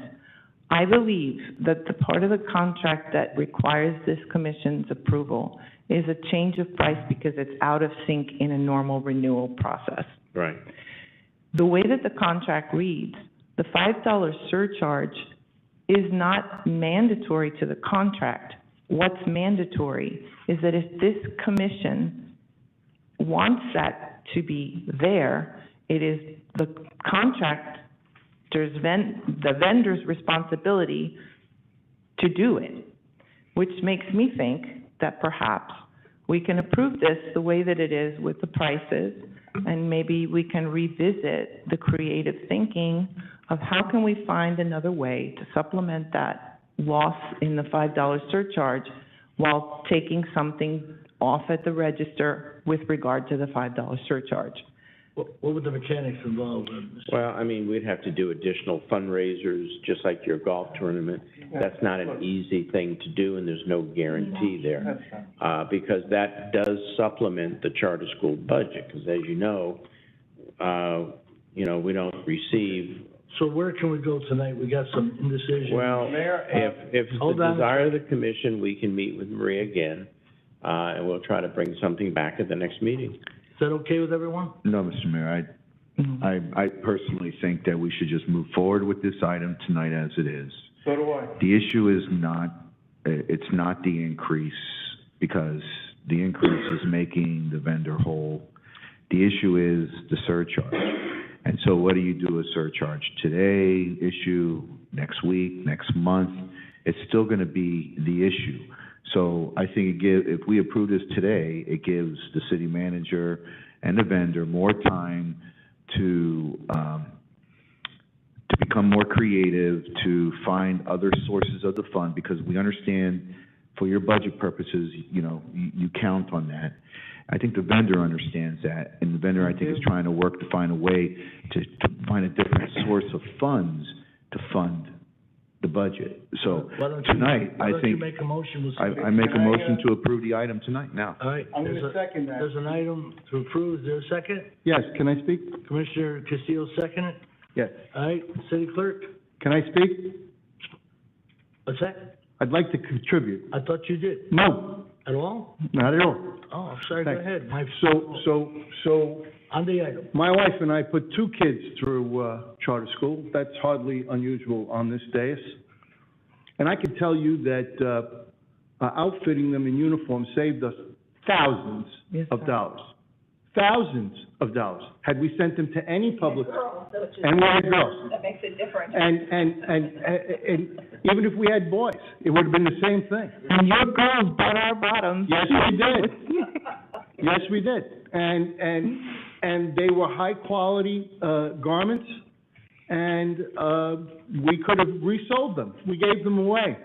We gave them to the school when the girls couldn't fit them anymore, and somebody who needed them got those, garments. I don't know who those people were, but I'm thankful that they got those garments and they made it work. This isn't about, not charging a reasonable surcharge for the charter schools that are constantly looking to make ends meet as well.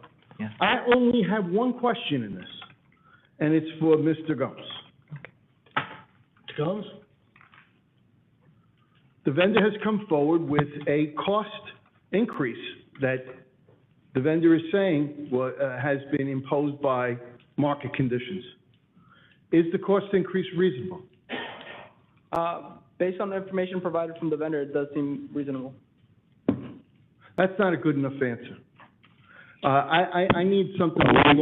Commissioner, if I may, I know Jonathan's was involved, Maria was involved. We did look at survey from other companies and their prices. Okay, somebody come and talk to me about that. And the prices that they're charging were, in most cases, less. Maybe a couple pieces may have been higher. But if you look at the average, they're not anywhere out of line in overcharging. So then why is it on regular agenda, not on consent? That's what I don't get. If administration is recommending this, based on analysis, that this is something that has to happen in order to keep our kids in uniform, should have been on consent. Well, we believe this item because it's out of sync and it wasn't under the normal course of renewing. It's not like we're renewing the agreement. It's in the middle of it that they're asking for an increase. We had the same thing with the fences. But we felt we needed to have that discussion. Okay, I am prepared to vote in favor of it tonight and move forward. All right. City Clerk, call roll, please. Commissioner Good? Mr. Good? Go ahead, yell it out. No, I want to say, I want to thank Commissioner Schwartz for bringing this subject matter up. Good dialogue. Thank you, and I vote yes. Okay. You already talked, now you only have to vote. I voted yes. Good. Commissioner Castillo? Yes. Vice Mayor Schwartz? Yes. Commissioner Seifel? Yes. Mayor Ordus? Yes. Motion passed. Maria? Thank you very much. I appreciate it, work. and I would look forward to some opportunities. Perhaps I can speak with Jonathan, and we can try and come up with some other ideas that we can think outside the box. You just both had something to say about how much the items last. Maybe we can come up with a recycle area that is resold, and whatever those proceeds are that are donated could go straight. But we would be happy to participate and absolutely use all of our resources to make that happen. Thank you, Marie. It's always good to be a partner. All right, Thank you. we have a report of league. There's a dinner tomorrow night. What's that? Does the manager have a report? Am I running this meeting? No, that's the question. I'm not running the meeting? No, I have a question. Reports of league representatives. Okay, that's that. Oh, that's what I thought. You know, you ought to run. Oh, my God, I wanted to. All right, there's a dinner tomorrow night, and it's at the Sunrise Cultural Center. And, Mr. Manager, at I the have behest no- of the city, the vice chair, do you have anything? I have no items, But Mayor. I have a question for the manager. It's not your manager's report. Well, it's a question for the manager during his report. Okay, go ahead, you have a question. I'd rather do that than old business. City manager, back in February, we had a very long discussion about towing, and the item was supposed to come back 2 weeks ago to the commission. Well, I don't believe it was 2 weeks ago. If it was, I apologize, but it is coming back for the second meeting of May, Well, and that's the earliest it can come back. well, unfortunately, the record said it was gonna be in April. Well, So we were unable to get it done. It's coming back the second meeting of May. has the selection committee gone out and taken photos and done their due diligence as it was presented to the commission back in February? Mr. Gomes is working on that. I don't know if it's been concluded or not. Mr. Gomes?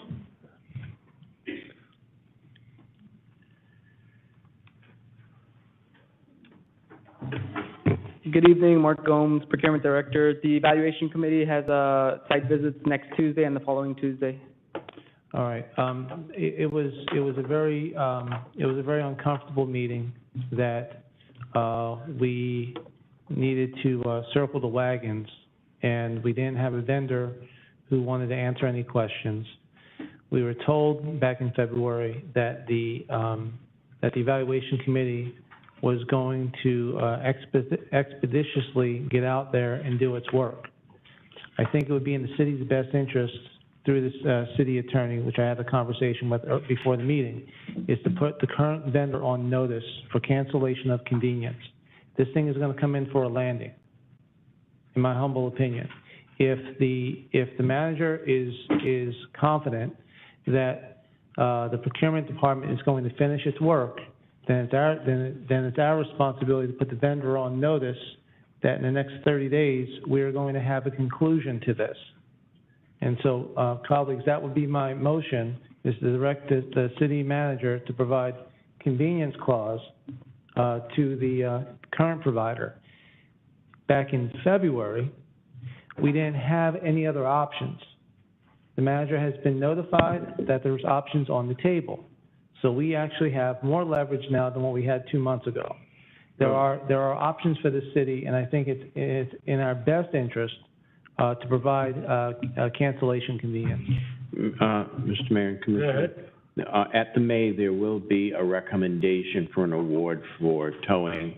I don't think that's necessary because it was only extended because of that circumstance. It's not being extended again. There will definitely be a recommendation for award of bid at that second meeting of May. I have no idea what that recommendation will be. Okay, Mayor, yes? question to city attorney. Go ahead. Yes, ma'am. It was my understanding that we've had this discussion many times and that our contracts routinely contain termination for convenience. Does this contract have that phrase in it? City attorney? I believe that it does. I'm sorry? The answer is yes. It does. Yes. So we already have that. It closes in 6 months. The contract is over. It's over, correct. Because Okay, we'll but be I'm saying- awarding a new contract to vendor A, B, or C, or all three. I don't know. No, I understand that, but the question was, my colleague asked about a termination for convenience, I don't which think it's necessary. we've asked that be in all of our contracts since a long time ago. So we are protected, and we have that there if that's an option that this board wanted to take. Where legally possible, and it was in this document. Yeah, thank you. City attorney? Yes, ma'am. Yes, sir. Any report? Just what I provided earlier regarding the pending opiate litigation, which I would stand by, and we'll be back in a couple of meetings to update with our outside counsel on what joinder we need to have in the other future lawsuits. Thank you. Thank you all for coming to our meeting, we have appreciate it. Old business, I'm sorry. You have something else? Yes, I do. Go ahead. Thank you, Mayor. I have an update on our traffic flow improvements that are going, which I told everybody I would keep you all up to date on what's happening. Briefly, 202 and 208th Avenue at 4th Street, there are signs indicating no through traffic school days, 7 to 8:30 and 2 to 3:30, and they were installed December 15th of 2021. FPL was originally scheduled to meet at the site last month, but had to reschedule and met at and met at the site last week to determine the service points. Plans ready for electrical permitting this week. City engineer anticipated start of construction the week after FP&L identifies the service location. Contractor stated that construction should take 20 to 30 days. Barcode sticker distribution will occur after equipment is installed and tested. Gate arms to be located just west of Monument Sign at 202 Avenue and just east of 208th Avenue on 4th Street. Somerset North Campus, we're still addressing the issue of possible widening, adding lanes for queuing cars, and providing better traffic flow for through lane usage. Looking to improve traffic flow for residents of Chapel Trail, Malibu Bay, and Hidden Lake. Somerset South Campus, we are working on plans to use the city's adjacent parking lot for queuing space. Somerset has hired an engineering firm to design plans for traffic flow improvement. There are many issues with this, such as legal, design, permitting, pickup, drop-offs, designs, etc.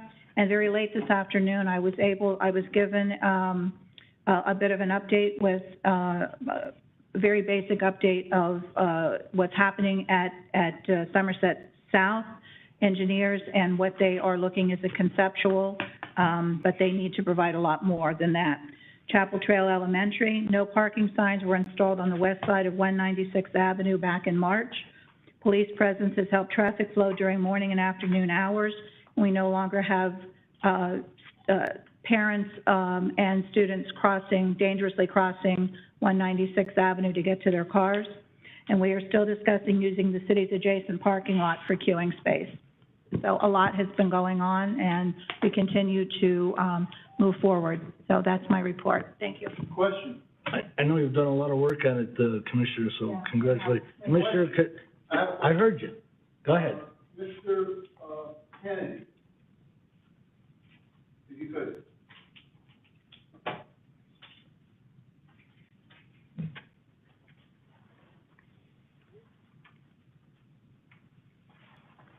Mr. Kennedy, name and position for the record, please. Good evening, Carl Kennedy, City Engineer. Commissioner Castillo? The additional no through traffic sign that I asked for 202 Terrace and 4th Street, where is that? It was sent to be fabricated. I'll check and see if they've done the utility locates for that. Make sure you let Commissioner Seifel know as well for her notes. Sure. Okay? All right. Further on this item? All my public notes. What's that? Okay. Good night, everyone. Thank you very much. Somebody wants to speak. Did you want to speak? Oh, sorry. Go ahead. Press the mic, and we need your name and your address, please. Just where to speak. There you go. Good evening. My name is Woslo Mate. I have two questions. Go ahead. I've been receiving letters because I'm a Pembroke Pine resident for 19 years now. I've been receiving letters about like the pipe for the water, outside water, and I just want to make sure that it's legit because before I've been ignoring it, but today I received this letter from the American Water Resources. Yeah. And it said, like there's an annual fee or month. Mayor, Okay. I received one in today's mail at my house also. Yeah, We talked about this for a number of years Yeah, ago. It was a company that was trying to say for you to buy like insurance. Yes. That if the pipe broke, it would cover. And I think city attorney, city manager would like to maybe speak about that because it was found to be Okay, not. good thing I asked because I wasn't sure. Yeah, you gotta be careful. City attorney? Just quickly, Mayor, my second recollection was question. that, I'm sorry. City attorney? My recollection, Mayor, was that the envelope and the trappings made it look like it came from the city, or was an official document of the city of Pembroke Pines, which is not. We checked out the issue is not from the city of Pembroke Pines. It is a marketeer and a vendor trying to sell you a product. Thank you. It's not the city's product. Second question. Thank you. Second question is regarding to the police athletic building on Johnson. Yeah. Years ago, when it was active, I was taking care of my nephew, and we participated in fundraising. The kids used to go and, hang out. There's several activities. It's been closed, and I don't know if it belongs to the city or if it belongs to the public. Our Parks and Rec can answer that. So I would like to know what's the plan for it, because, I started a nonprofit organization. She's gonna answer you right now. Okay. I started a nonprofit organization since 2018. It was, I had all my papers. She's got an answer for you. And with the pandemic, nothing has been working, and I want to move forward. And I don't, the library is closed. She has an answer for you. Yeah. Okay. Thank you. Christina Sorensen, Director of Recreation and Cultural Arts. The building, we closed it, I don't even remember how many years ago it was. The building requires a significant amount of money to get it ready to have people in it. So we've actually converted it into storage. We use it every day to store supplies for Parks and Recreation. However, I hear your concern, and we are in the middle of conducting a Parks Master Plan. I don't know if you've got a notice on social media or in the paper that we invite you to come to our community meetings to express your concerns. We want to hear from you on what you need, on what you would like in the community. And what we're hoping is that the result of this master plan will give us some guidance as to how we can serve the community and maybe create some of these facilities that are needed. But we're going to wait for the results of this master plan, which should be hopefully in the by December. But I encourage you to come participate, and then we can listen to what you have to say about what you want and what you'd like to see in your city. Okay, yeah, because I have a nonprofit organization. With the pandemic, it's been dead, Sure. and I like to do something to recruit kids and do, a lot of involvement. I'll give you my card, and you can contact me, and we'll. We have a place, the library, we used to do like chess. Sure. There's a Sunrise City, they want to train, because they were required Pembroke have like the yearly mayor chess game, but we don't have a place where the kids can come every week or every month to practice. Sure. And this is something very important for the mind of the children. There's other idea that I have, and we don't have no place. The cultural center is closed, the library, we cannot go. We do have the mayor's challenge at Club 19. That's what she's saying, yeah. I'll give you my card, and we'll collaborate. All right. Mayor, if I may, ma'am, may I have your name, please, for the record? Spell Rose, R-O-S-E -Law, L-A-U-R-E, and Matthew, M-A-T-H-I-E-U. Thank you for sitting through the meeting. Thank you. Thank you so much. All right, all.